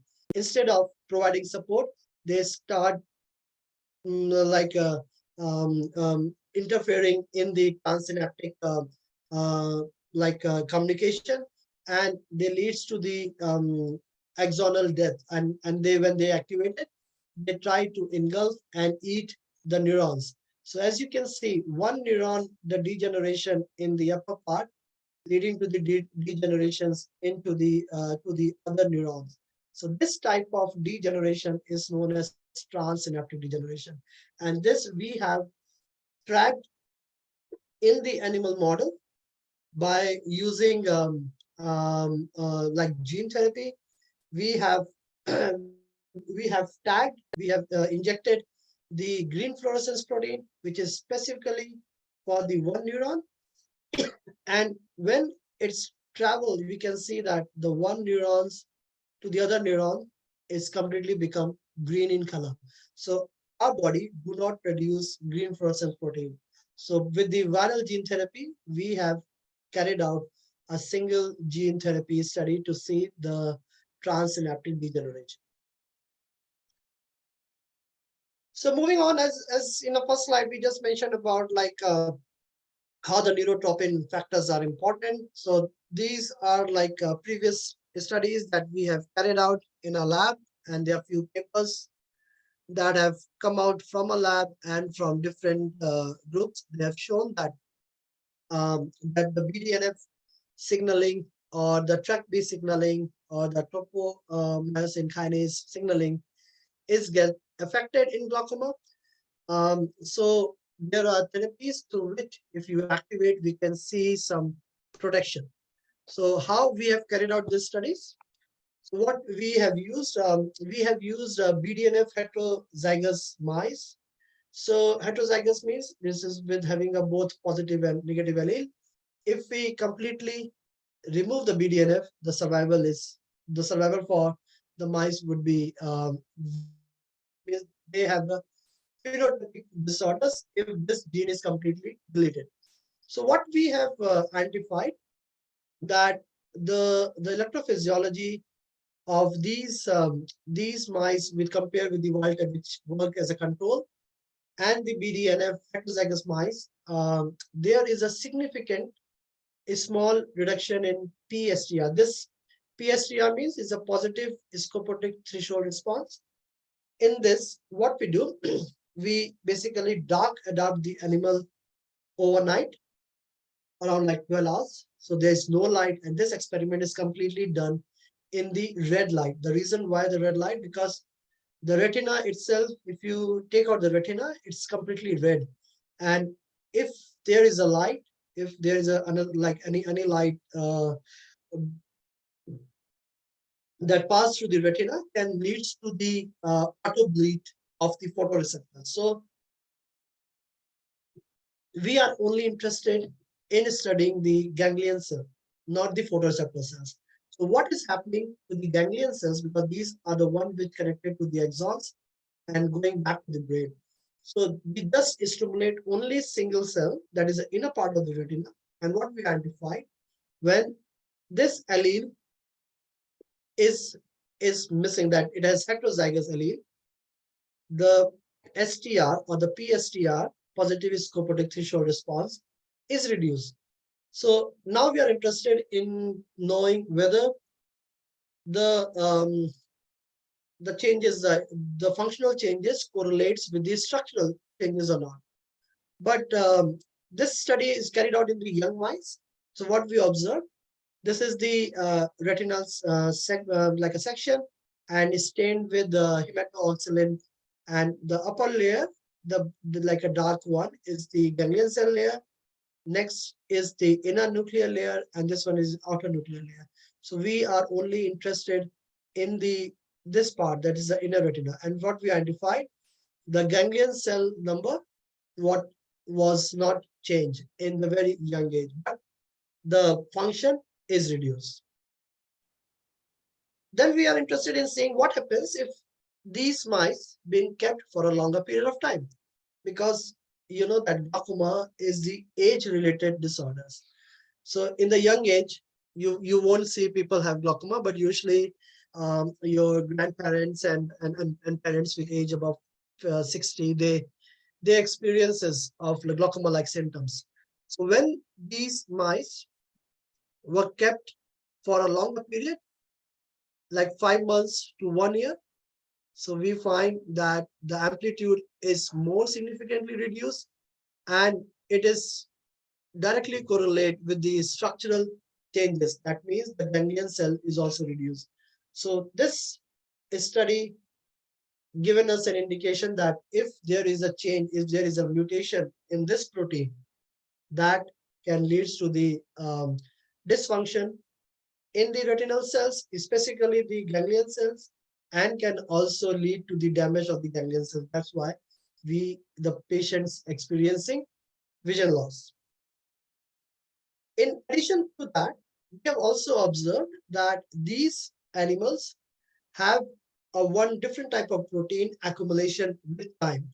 That is 2 months, 5 months, and 1 year of age. What we identified, that in 1 year of age, there is an accumulation of amyloid beta. So this is a hallmark feature for Alzheimer's disease. So, but still, now next question comes, how this amyloid beta are found to be accumulated in the retina of these BDNF heterozygous mice, whether it is coming from brain or whether the retina is producing. We still don't know like how this is happening, but it shows a clear indication that there is an overlap of two diseases, the disease of a brain and the disease of a retina, like glaucoma and Alzheimer's. They may have an overlap. So next question comes, if we have seen the like the mice, they have the unfunctional, like non-functional production of a protein, which is a BDNF, heterozygous BDNF. The BDNF is not that complete form of, which is a natural form of BDNF, is not produced.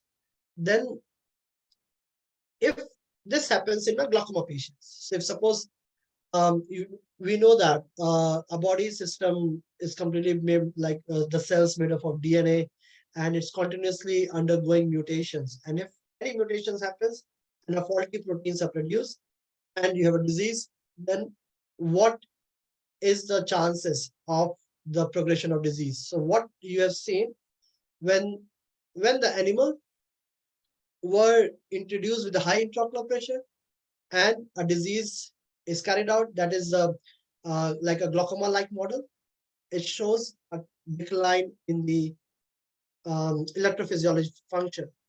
But what happens to the heterozygous BDNF mice, which have high intraocular pressure, means they have the faulty gene as well as glaucoma?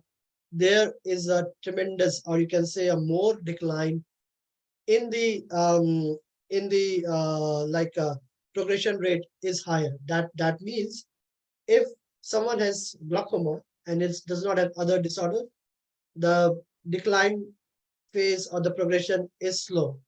But if there are other factors are involved, the progression rate is increased as compared to the wild type mice, which have reduction in the amplitude, but there was more reduction in the heterozygous mice of BDNF when they have the glaucoma.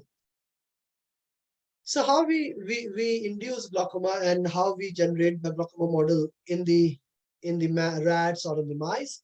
So as you can see, this is the image of the rat, which have the eye, and onto the anterior chamber of the animal eye, we inject the microbeads. So these are the microbeads which get accumulated onto the trabecular meshwork regions, which stop the flow of aqueous and vitreous humor, so leading to the development of pressure. And when we have we carried out injection every week of microbeads, we find a significant increase in intraocular pressure in the mice, which goes up to like about 20. So usually the pressure remains constant in humans. It's around like 12 to 14 millimeter of mercury.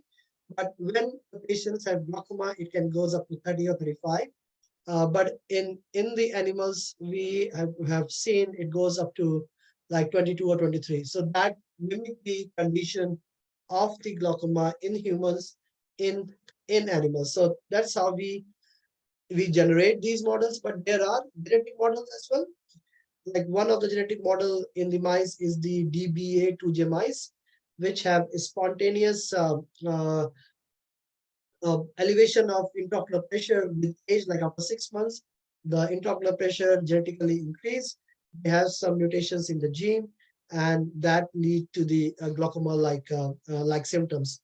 So there are different ways of experimental design that you can see, because you cannot take out the eye from the human being. But initially, you need to test a molecule, you need to test some proteins, you need animals. So these animals are being produced in the lab, and we get it easily from the breeders and check for and produce a model in our animal house.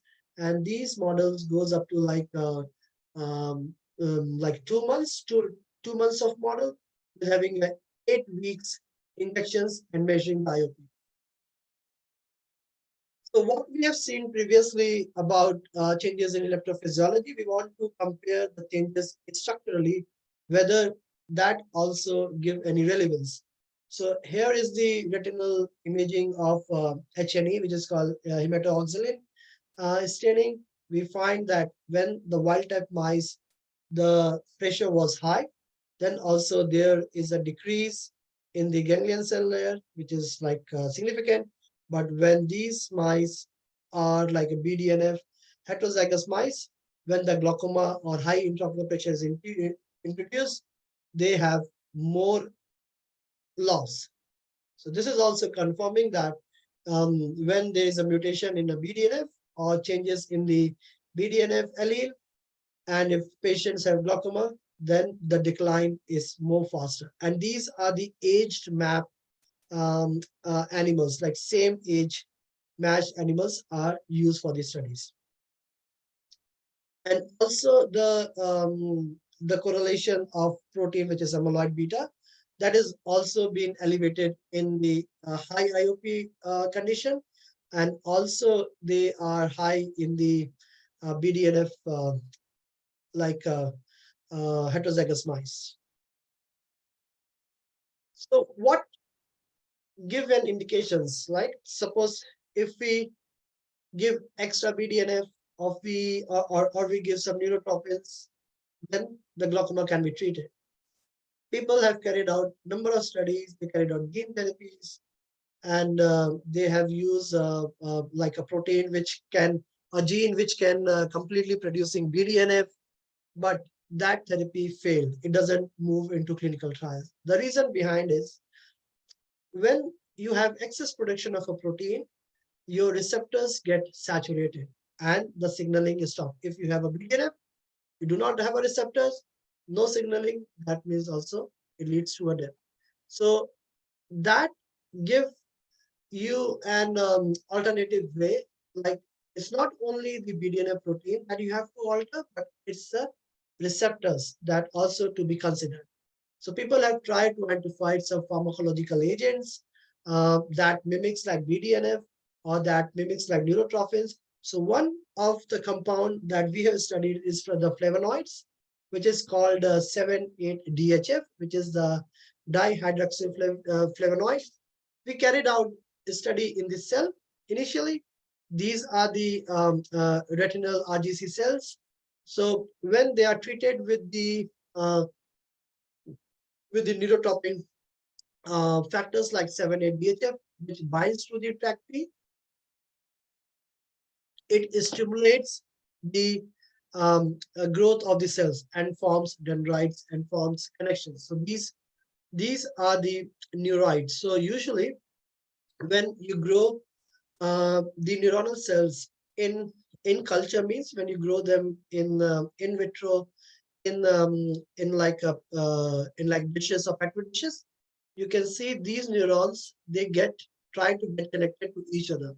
And these connections become longer. The more they are connected, more they're happy. If they're isolated, they die because they need material to transfer from some cells produce, it goes to other cell, they produce, transfer to other cells. So that makes them happy and to grow. So what has been identified? So we induce toxicity by glutamate. Glutamate excitotoxicity is well known, which is responsible for the cell death. And when the glutamate toxicity is produced, the number of cells die and also the neuroid growth is reduced. But when they are treated with the 7,8-DHF, which is a pharmacological agent of TRACP, they grow well and also get protected with the glutamate toxicity, which shows that there is something signaling going on and some receptors get activated when they are treated with any pharmacological agent. So in order to check what exactly happening in the signaling pathways, we carried out the downstream signaling of the 7,8-DHA because it's a receptor protein, and when any agent that bind to the receptor, it get activated, is carried out downstream signaling. So the receptor does not get, expression does not change, but its phosphorylation state changes, means it get activated, and further its downstream is also get activated when they are treated with the 7,8-DHF. However, the neurotrophin BDNF does not changes. So this shows that there is an activation of downstream signaling of survival pathways activated that leads to the cell survive in the stress condition. Now we want to move, like this is the cell studies, what happening in the animal model, like if we treat these animals. So what we have carried out, like we have used 7,8-DHF as a compound dissolved in sterile DMSO and injected intraperitoneally, IP given to the animals every week. And in the normal condition and in the disease condition, disease in the sense, in the high IOP, what we observed that the 7,8-DHF treatment mice shows better structural protection, that the ganglion cells are protected compared to the one in the disease condition, And also the changes in the brain in the optic nerve. You can see when there is a deprivation of BDNF or TrkB signaling, the axon get degenerated, become thin. Whereas the animal, those who are treated with 7-ADHF, they maintain the axon integrity and the structure. So structural changes were clearly evident in the animal, those who are treated with the pharmacological agent called 7-ADHF. So same thing we have carried out in the mice, like heterozygous mice, whether those mice can able to be survived when they're treated with 7-ADHF. So the results are in front of you. You can see that the amplitude are significantly decreased, whereas the BDNF mice is rescue the phenotype. That means the phenotypic changes means the electrophysiological function get preserved in those genetic model and even in the disease model. So that's how we are now we are getting some clues that when there is like a treatment with the activation of any receptors like tyrosine kinase B receptors or with 7-ADHF, we can have some neuroprotection. This is a compound which found naturally in plants, and but the problem with this 7-ADHF that this is a flavonoid and it get oxidized easily. So our future direction is that we are working on this compound to have a better delivery system in order to get those compounds easily available for the retinal cells, either through light or through injections or through the eye drop, so that the compound cannot get oxidized and can provide nourishment and can activate the survival signaling pathways.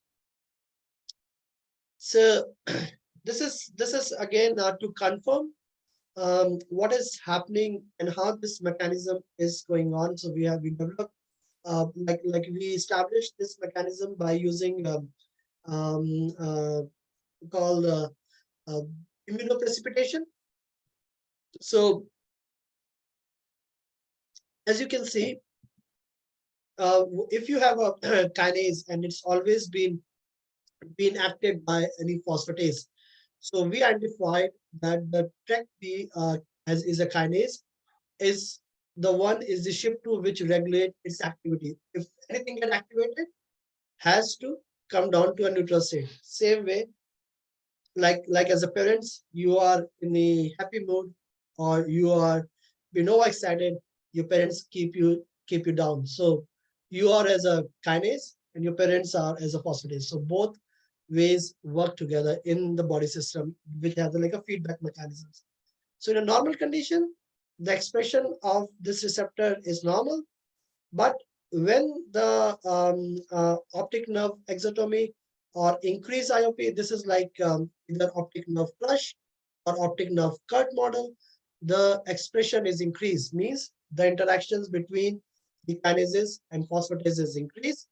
And this is carried out in the immunoprecipitation when SHIP2, the phosphatase is pulled down.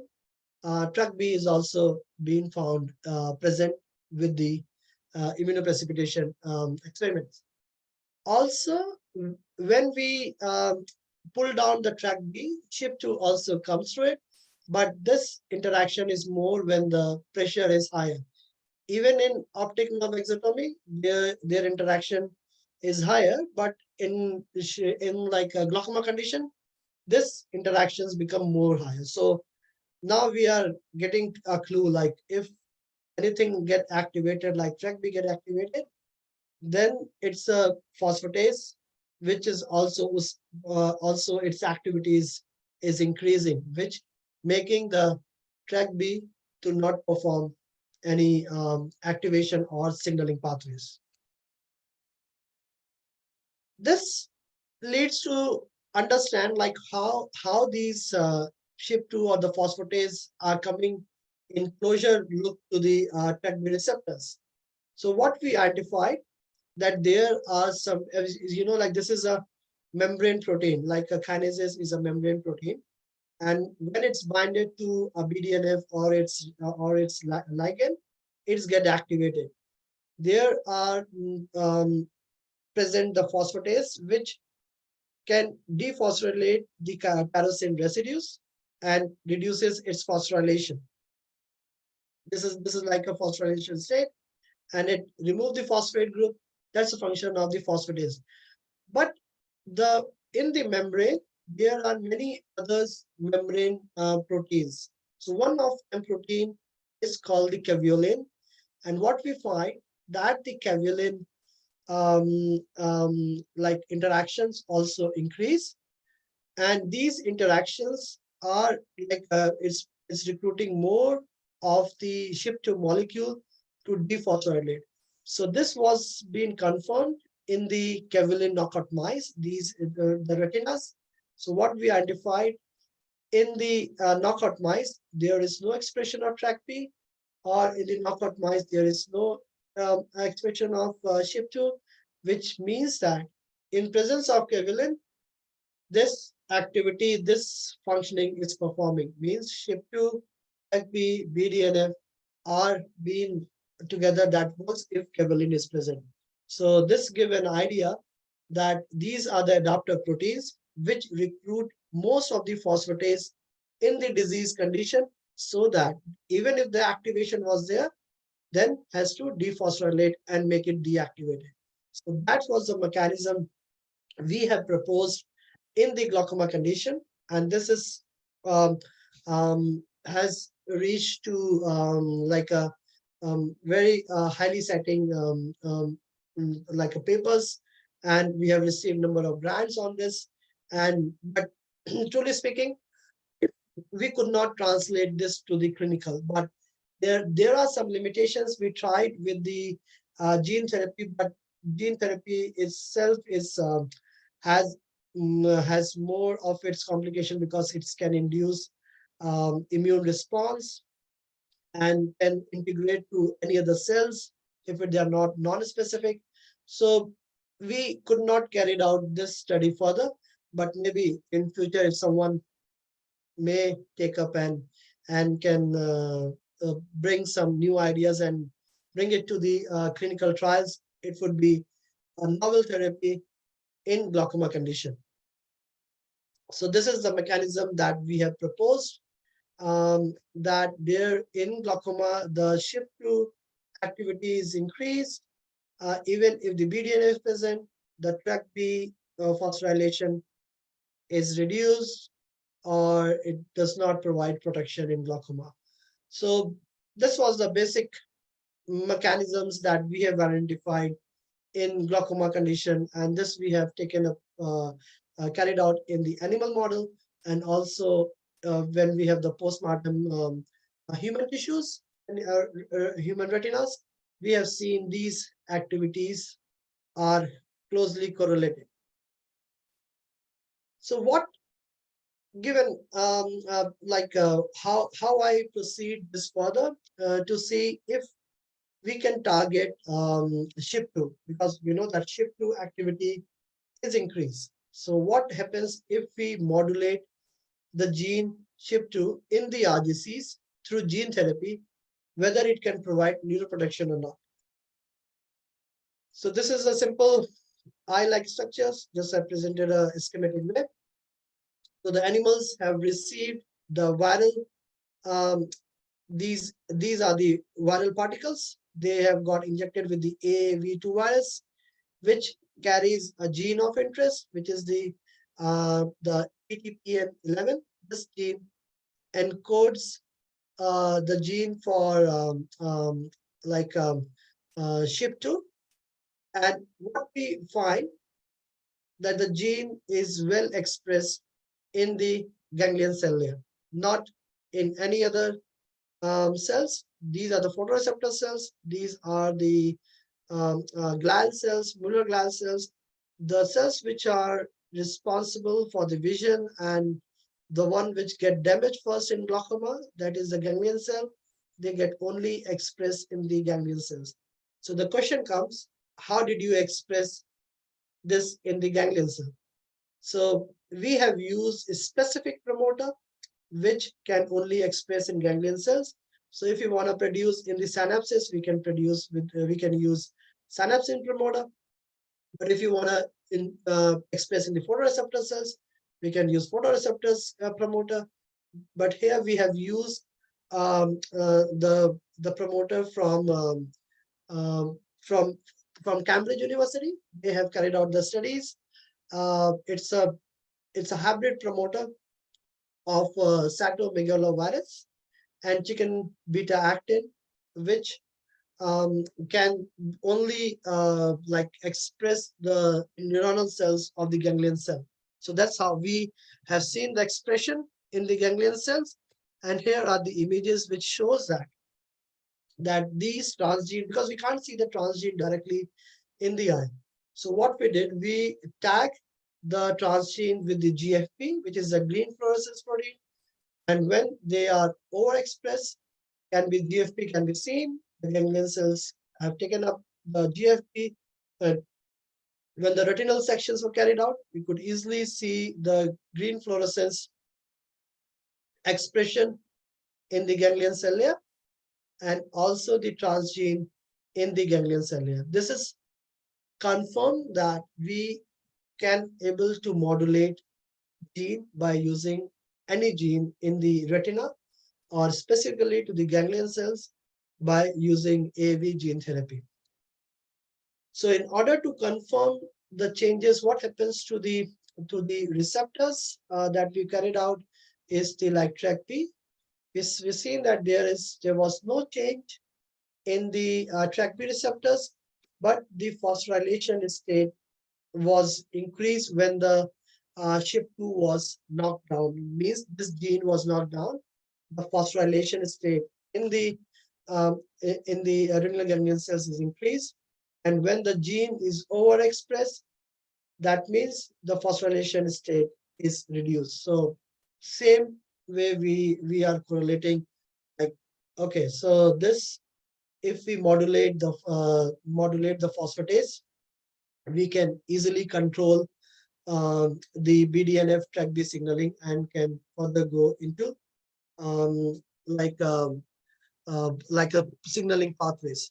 This was also confirmed by Western blot to see the expression of GFP, which is a green fluorescence protein, and the SHIP2 expression. When the gene is overexpressed, you can see it's higher concentration and the gene is knocked down. And what happens to the phosphorylation state of the receptors? It's get activated, it's higher when the gene is knocked down, and when the gene is overexpressed, it's reduced. So this also confirms that there is, if we carried out the gene therapy and if we use the gene therapy in a way, we can modulate the expression and modulate the receptors. Later on, we did the structural changes. When the gene is overexpressed, like the SHIP2 is overexpressed, you can clearly see the damage to the ganglion cells. But when the gene is knocked down, in these studies are carried out in the healthy conditions. First to see what happens when the gene is knocked down or gene is overexpressed. So this shows that when the gene is overexpressed, is detrimental, like it causing the damage to the retina. This was also confirmed with the apoptosis, that is a cell death. The gene is overexpressed, lead to the death to the ganglion cells, whereas the cell death was not observed in any other conditions of knockdown or the GFP or scramble. These are the respective control for the overexpression system and the knockdown system. We have also studied the changes in the electrophysiology. That is the PSTR. This is something which give like a more clear identification of the ganglion cell layer, like what is happening in retinal ganglion cells.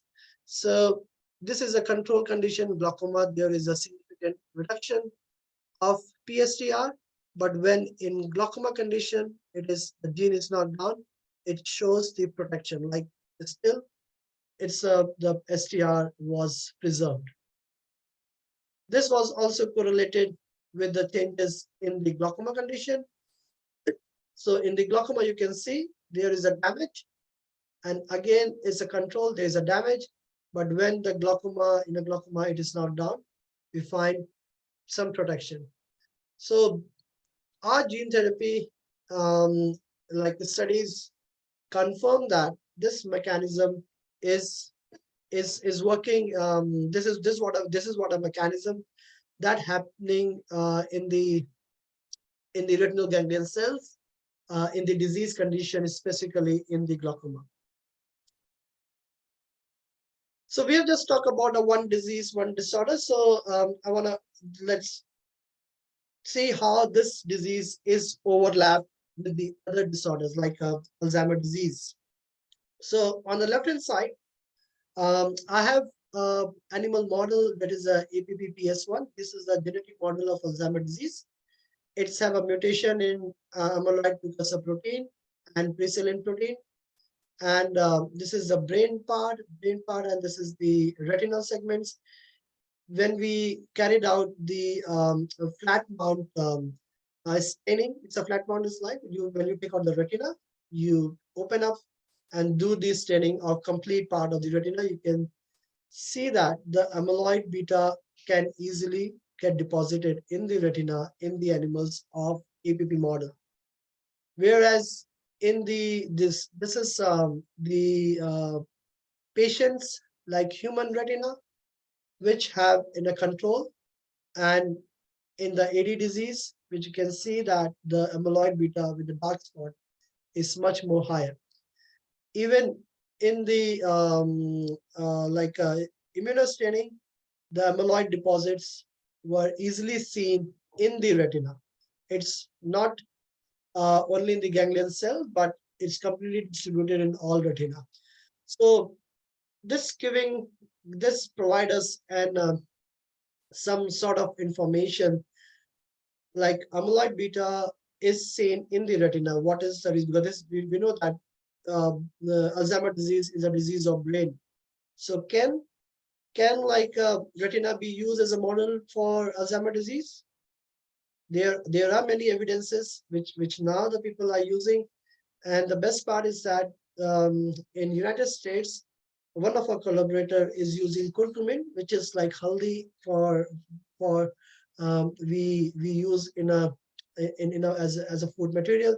So curcumin can easily bind to the amyloid beta, and that can be imaged. So patients, they are given with the capsules of curcumin, and after 1 or 2 hours, the imaging is carried out.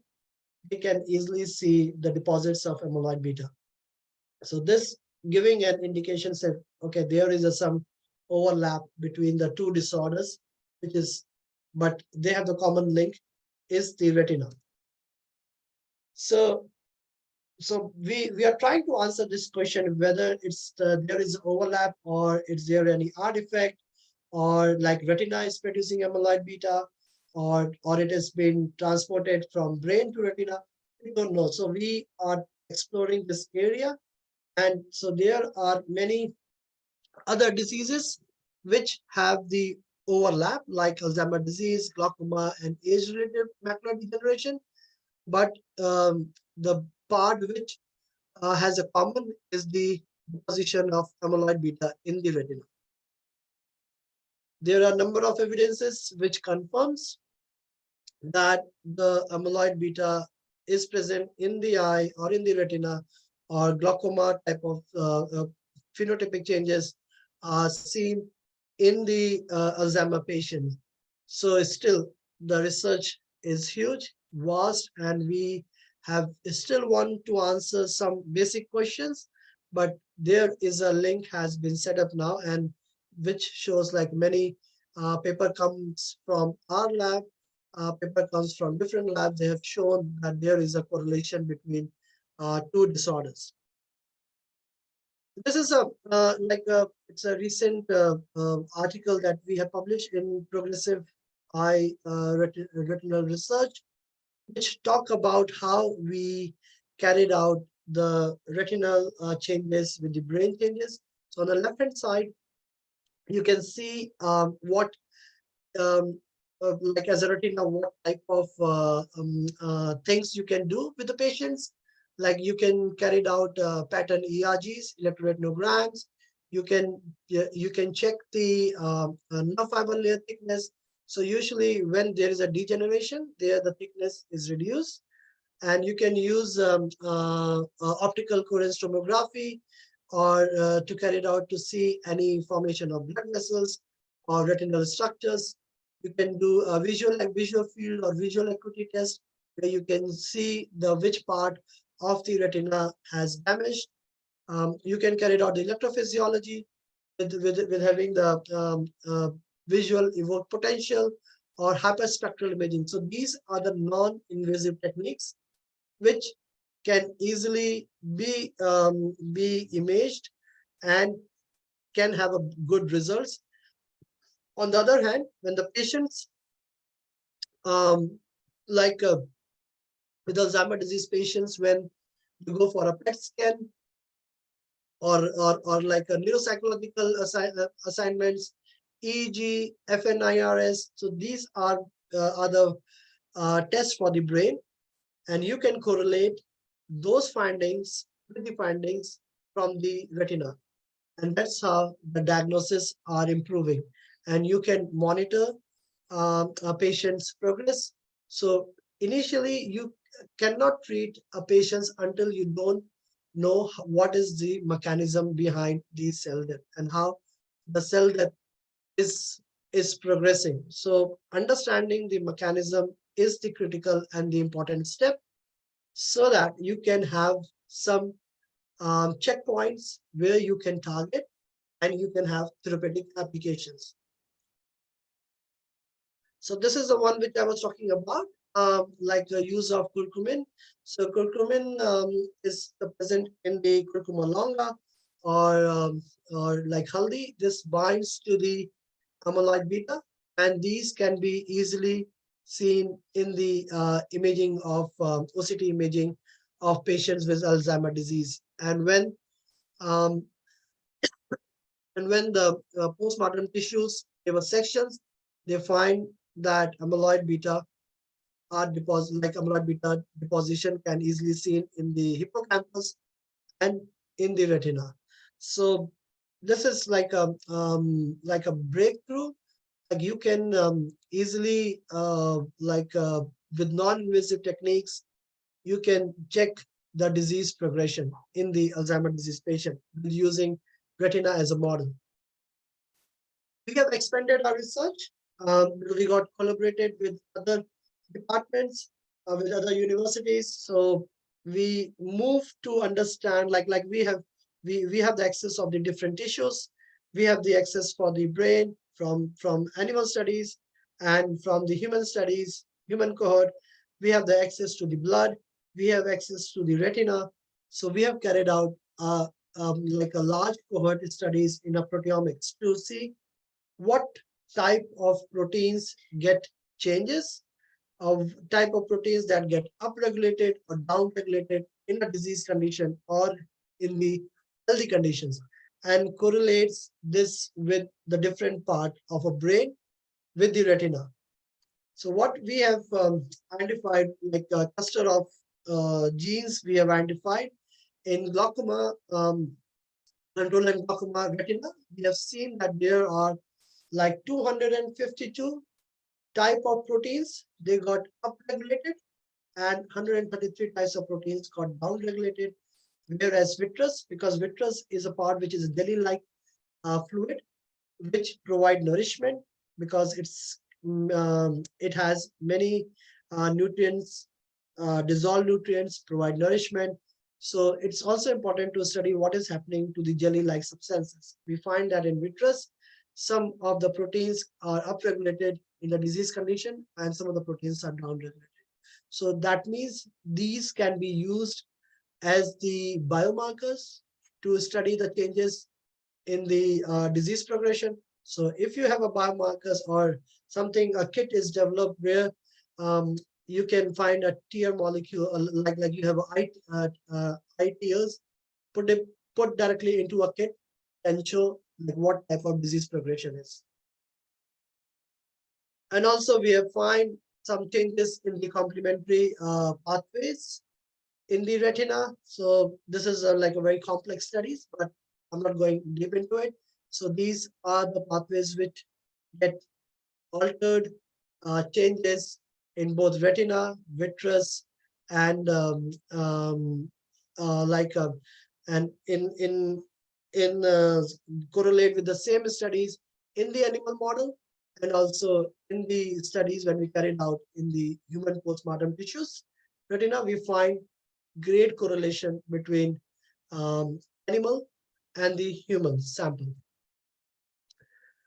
And next, we carried out a study for a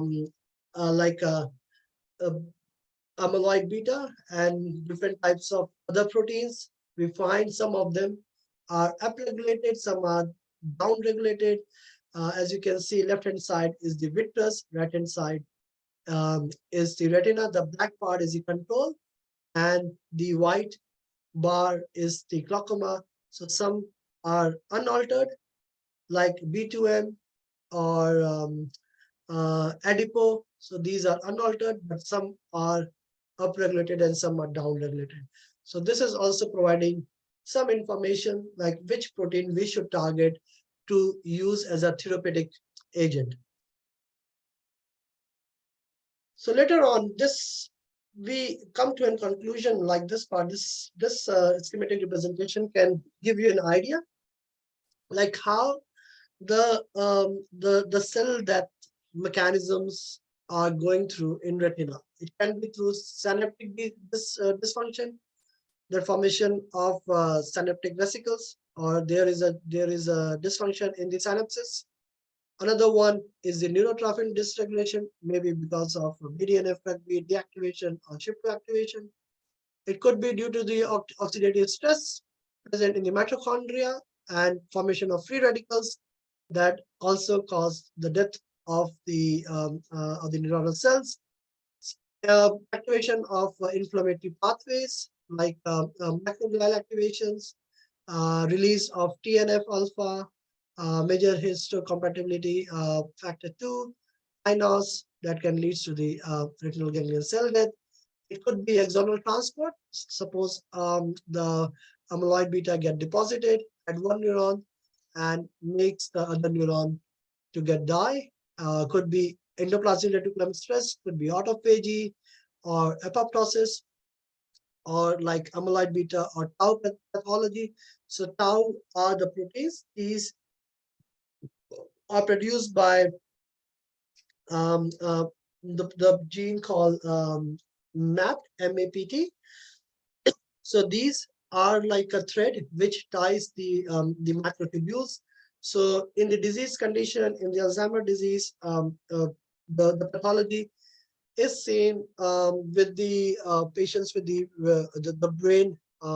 If the sections of a brain of Alzheimer's disease, if you see the changes in the tau tangles, so these tau tangles they are easily seen in the postmortem tissues, the brain tissues of Alzheimer's disease. So tau tangles and amyloid beta, these are the most critical hallmark of the Alzheimer's disease, and these can be seen in the retina as well. So different strategies nowadays in clinic, like there are one which target on amyloid beta clearance, the plaque formation, if can clear out, or to the substrate which is responsible for tau phosphorylation should be inhibited. So several inhibitors, several monoclonal antibodies, they are under the clinical trials. And one therapy for Alzheimer's disease recently gained success, and it's a monoclonal antibody which provide like a clearance of amyloid beta from the brain. So this is like one of the achievement in the like like a disease progression, or in the stage where the basic research is being useful in finding any solution for like clinical studies. So overall, would like to conclude that this study highlights the protective role of neurotrophins, which is the brain-derived neurotrophin factors, to the inner retina, which is specifically to the retinal ganglion cells, and how the pathways can get altered. And if we target the phosphatase through gene therapy approach, we can find neuroprotection. So there are different retinal parameters that including structure and functions, they get affected in the Alzheimer's disease and in glaucoma. So the studies from our lab provides evidence of similarities and differences between the two age related neurodegenerative disorders like glaucoma and Alzheimer's disease at the molecular level. But there are many speculations in literatures. Some say it's not, some say it is. And this is the first comprehensive quantification of proteomics atlas, which we carried out in the like APF, it's a proteome department in Macquarie University.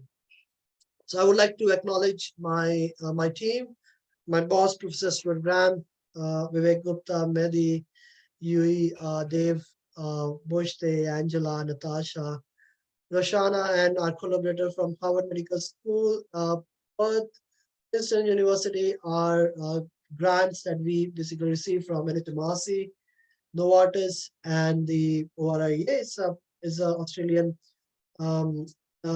like NGO which provide funding for the eye research. And this is my team.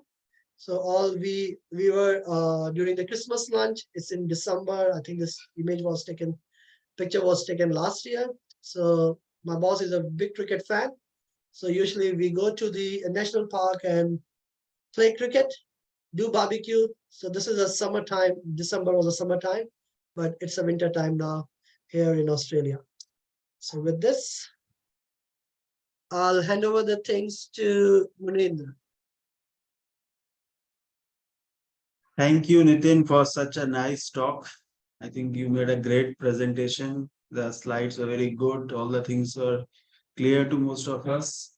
So, and as we can see in the chat box also, there are a lot of appreciative comments for you. They will have really liked your talk. And now I ask Dr. Shomishta if she can pose some questions. Yes. Thank you, Dr. Chitranshi, for a wonderful and informative talk. I personally have one or two questions which I would like to ask you.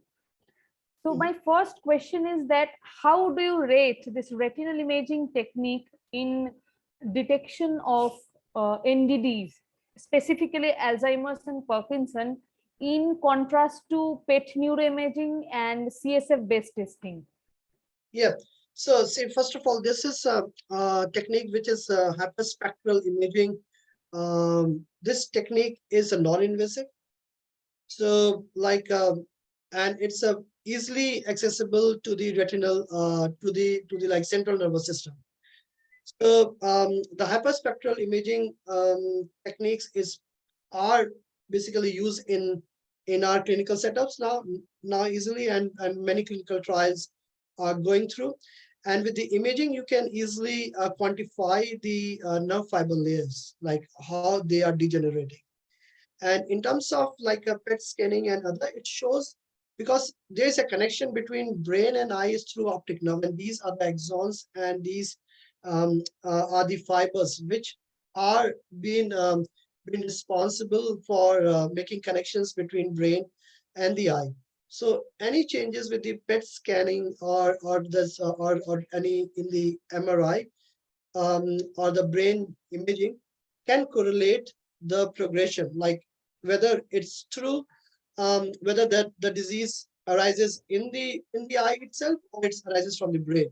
So it gives you a more clear identification, like what area you have to target first. So if there is a damage more in the retinal part and less damage to the brain part, that means you have to target retinal eye first.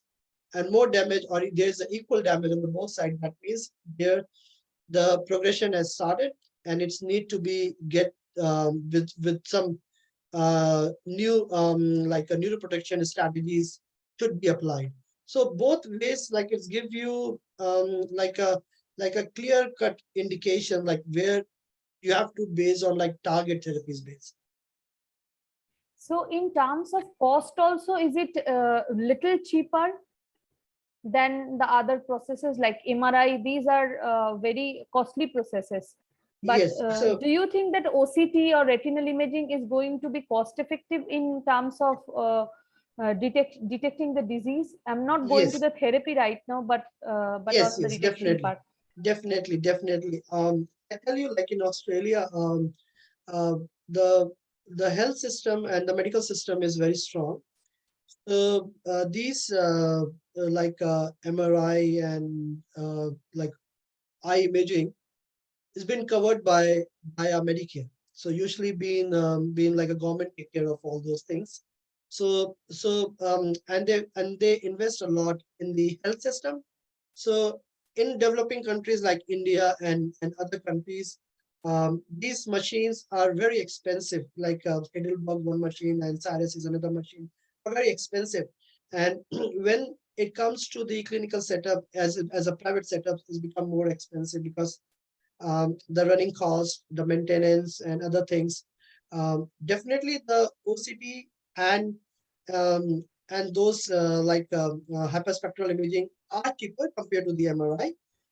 But like if we in India, if we have like a strong medical system where things provided by the government, so we can have like better correlation. So in terms of research, it would be always been a good setup if you have an hospitals attached to any research organizations, because there you don't have to run for the patients will come to you, and side by side you are providing a treatment, and side by side you are trying to understand the mechanisms. So I believe in India, if we go to any private hospitals, they won't explain the things in details. They will simply say, okay, take this medicine. And so still we need some more advanced and research oriented programs that can help bridge a gap between the patient's understanding and the treatment. Okay. So, Dr. Chitranshi, I would like to ask you another question, that being a research scientist, what the challenges that you face while working with gene therapy in case of glaucoma, coming to the or targeting towards the clinical level or clinical trial, whatever it is, like BDNF or DHF, you have shown us that there are like promoting the like DHF is promoting various Reproduction, beneficial factors like neurogenesis and all, and you have showed us with beautiful imaging and other biomarker studies. So I just want to know, what are the challenges that you people are not very easily able to translate this into the clinical trial, even in a very good infrastructure like the place you are right now in? Very true, very true. So the challenges what we are facing at the moment is gene therapy. See, as a patient, if I consider myself as a glaucoma patient, and if I go to the doctor and he'll say, okay, you will be getting an injection in the eye, will I accept? I'll say no, because for the glaucoma at the moment, patient will accept, okay, I'll take eye drop, which is a response which can reduce the intraocular pressure, but it's still I can survive. I'm not getting blind now. So the utmost need, it's not there at the moment. But if you talk about in the terms of gene therapy, you say, okay, you will be getting a viruses in your eye. And like if it's injected once, you have to come back again, like after 6 months, to check if the gene is working or not. So the acceptability rate is very low. So in terms of clinical like a scenario, when we go to the clinical trials, the doctors basically will yes. So the doctors or the ophthalmologists basically they will put their hands back. They'll say, see, the patient is not going to die, and it's not there is a need. So what we are trying, like we should have a full proof of concept that okay, the gene therapy will work. So at the moment, we have collaborated with the veterinary sciences professor in Michigan University. So where we are going to test some of a gene therapy study in the beagles model, because we have carried out a study in mice. Australia does not allow to study larger animals. These people are animal lovers. So for working with any animals, small animals, we have to take a very strong ethics and to place like very strong reason behind why we need these animals. So we have collaborated with the Michigan universities to see how the gene therapy goes in the beagles. These are the dogs model, and they are the genetically produced models which have high intraocular pressure.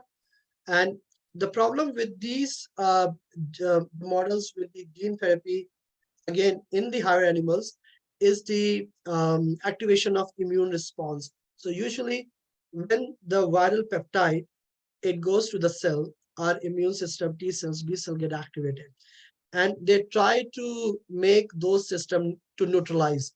So we don't know how far this therapy will further be carried out, but it gives an idea like what is happening inside the cells. If we modulate something, then we definitely can achieve some success. So initially, we are going to carry out the gene therapy in the beagle models, and the other same side, we are preparing an artificial virus, which have a gene in the plasmid, and it will be injected in the animal eye to see if that can work as well. Because in order to check any immune response, we can have an alternative therapy as well. The other thing is, if you know about like anti-VEGF, like these are like the monoclonal antibodies which are injected in the diabetic retinopathy or vascularization diseases. So like every month, patients get injection in the eye. So because that can lead to the vision loss, that can completely lead to the vision loss if the blood vessels are not stopped, like formation of new blood vessels are not stopped. So glaucoma, only the issue is patients do not get blind. That's why the clinical trials become a challenge. So we need to have some very proof of concept. Okay, this therapy gonna work. So if you see from the last like 20-25 years now, recently the Rho kinase inhibitors been in a market. So till now, people are relying only IOP lowering drug. But like if I talk about the people in Japan, they have the normal tension glaucoma, like they do not have the glaucoma, like they do not have the high intraocular pressure, but still they can see like a death in ganglion cells. They have more prevalence. So could be like a genetic factor would be one of the like things. So understanding the mechanism is a very important step. That's the first thing. We have to answer those questions and then later carried out translating into like a clinical practice. Thank you, Dr. Nitin, and it sounds very interesting and promising. Hope you have success in your near future with all the kind of targets you have goal for. Thank you. Thank you. Thank you very much. Over to you, Dr. Munindra. Okay. So are there any more questions? So if not, so I would like to ask a quick question. Like you said, 7/8 DHF mimics this BDNF. Yep. So can it be used for treating potentially Alzheimer's disease? Yep, it has. There is a recent article which shows that the prodrug of 7,8-DHF have synthesized the prodrug as a pro form, because as I mentioned, that this is a flavonoid and can get oxidized easily. So if it's incorporated into the diet and can make it available for the longer duration when it's reaches to the cell and forms the 7,8-DHF, it would have a potential. But the important thing is the targeting amyloid beta. So in Alzheimer's condition, if you see removing of a clearance of amyloid beta, or to prevent the plaque formation, like amyloid beta deposits, you have to prevent. And there are two forms of amyloid beta deposits. One is soluble and insoluble. The one which is soluble is more toxic. So, if we say 7-8-HF can provide nourishment to the neurons, but it will fail to clear out the amyloid beta deposits or the neurotoxicity. So there might be some other strategies along with 7-8-HF can be helpful. Oh, Yeah, okay, and one thing what I want to say, like I'm open for collaboration, and if you have any good students who carried out like masters and are interested in PhDs, and is like a good student really want to do research, they can Mhm. contact me directly. And Sure. I will yeah, give your email address and other yes, details also. And we yes, do have very hardworking and research-oriented students. So yep, I will do forward you their yep. details. Because there are 2 rounds at Macquarie University, and Australia um, promote research. So most of the Mhm. other universities like Sydney University, Western Sydney University, and some other universities, they Mhm. have the scholarship round. So it's Mhm. completely scholarship based. You don't have to pay any fees. Only the major requirement is the have a IELTS score around 7.5, I think, the bank they required at the moment. So you have to represent, you have a competitive English language knowledge, and then if they are interested in research, I'm open to collaborate. Yes, and it is in sync with our theme of professional development program. So all those who are interested to move ahead in their professions scientifically, they can advantage of this. So I will circulate it in the student research group, and let's see, uh, Yep. people will apply. So thank you, Nitin. So I think there are no more questions. So now I would like to thank you for your time and Yep. for accepting our invitation to give this talk. You have given a very elaborate and a very nice talk, and things are very good and very clear to you and to us also. And it's also a very exciting area of research.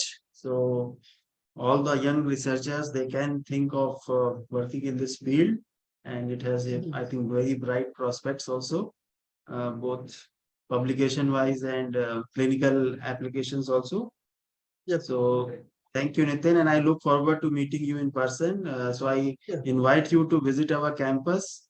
Our Definitely. campus is also quite large, 110-acre lush green campus, and we also have good research going on here. So do visit us, visit our faculty members doing different research in different areas.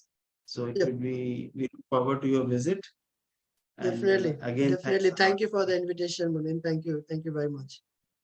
And we have Professor McKevitt also, if he wants to say something. Thank you, Dr. Nitin, for your wonderful talk. And we Thank you, will Dr. stay in touch with you. So whenever you are in plan to coming to India, please let us know in advance. Yes, definitely. Definitely. Thank you So for the we would like invitation. it that if you're coming for your home tour to India, at least come there 2 days in advance to be in our campus. So Sure, we can plan definitely. something good for you. It's not very Yeah. far from the airport. You can come Yes, here yes, yes. easily. Yeah, I visited once to Amethi campus at Manesar. I was being as a one of the I think that was a examiner for like bioinformatics. That was long time, like about 10 years back. So I was in teaching. I was teaching in Greater Noida. So I was being invited for one of the invigilator or some examiner for bioinformatics. I remember. It's a very good Okay. campus. Yeah. Yeah. Yes, but since then things have improved a lot. So now Yes. you will see a lot of changes and new developments. Sure, So sure. do make a plan to come here. Definitely. I And if you, yep, I request Dr. Rawali that he will share our updates with you regarding our yep, annual report and the CIRF and ARLF facilities. sure. Yes, So I yes, think sure. you We and can Rawali definitely can also develop plan some collaborations. collaborative projects for the upcoming. Definitely. Definitely. Definitely. Yes. And whenever you guys are visiting Australia or Sydney, just inform me as well. Sure, sure. Yeah, thank you. My brother Okay. is in Thank you, Brisbane. Nitin. Thank you very much. Definitely plan. Thank you. Have a Thank- great night. See thank you then. Bye. Bye. Bye. Bye-bye. Thank you. So for the participants, the feedback link has already been shared and it's also been posted in the WhatsApp group. So do fill it. And tomorrow is the last day. So attend both the sessions as you have been doing.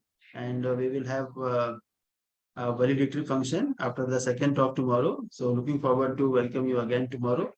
So thank you. Thank you, sir.